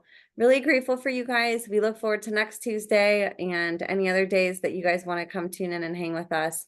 Super grateful for you guys. Thank you so much for tuning in. God bless you all, and we'll see you next time.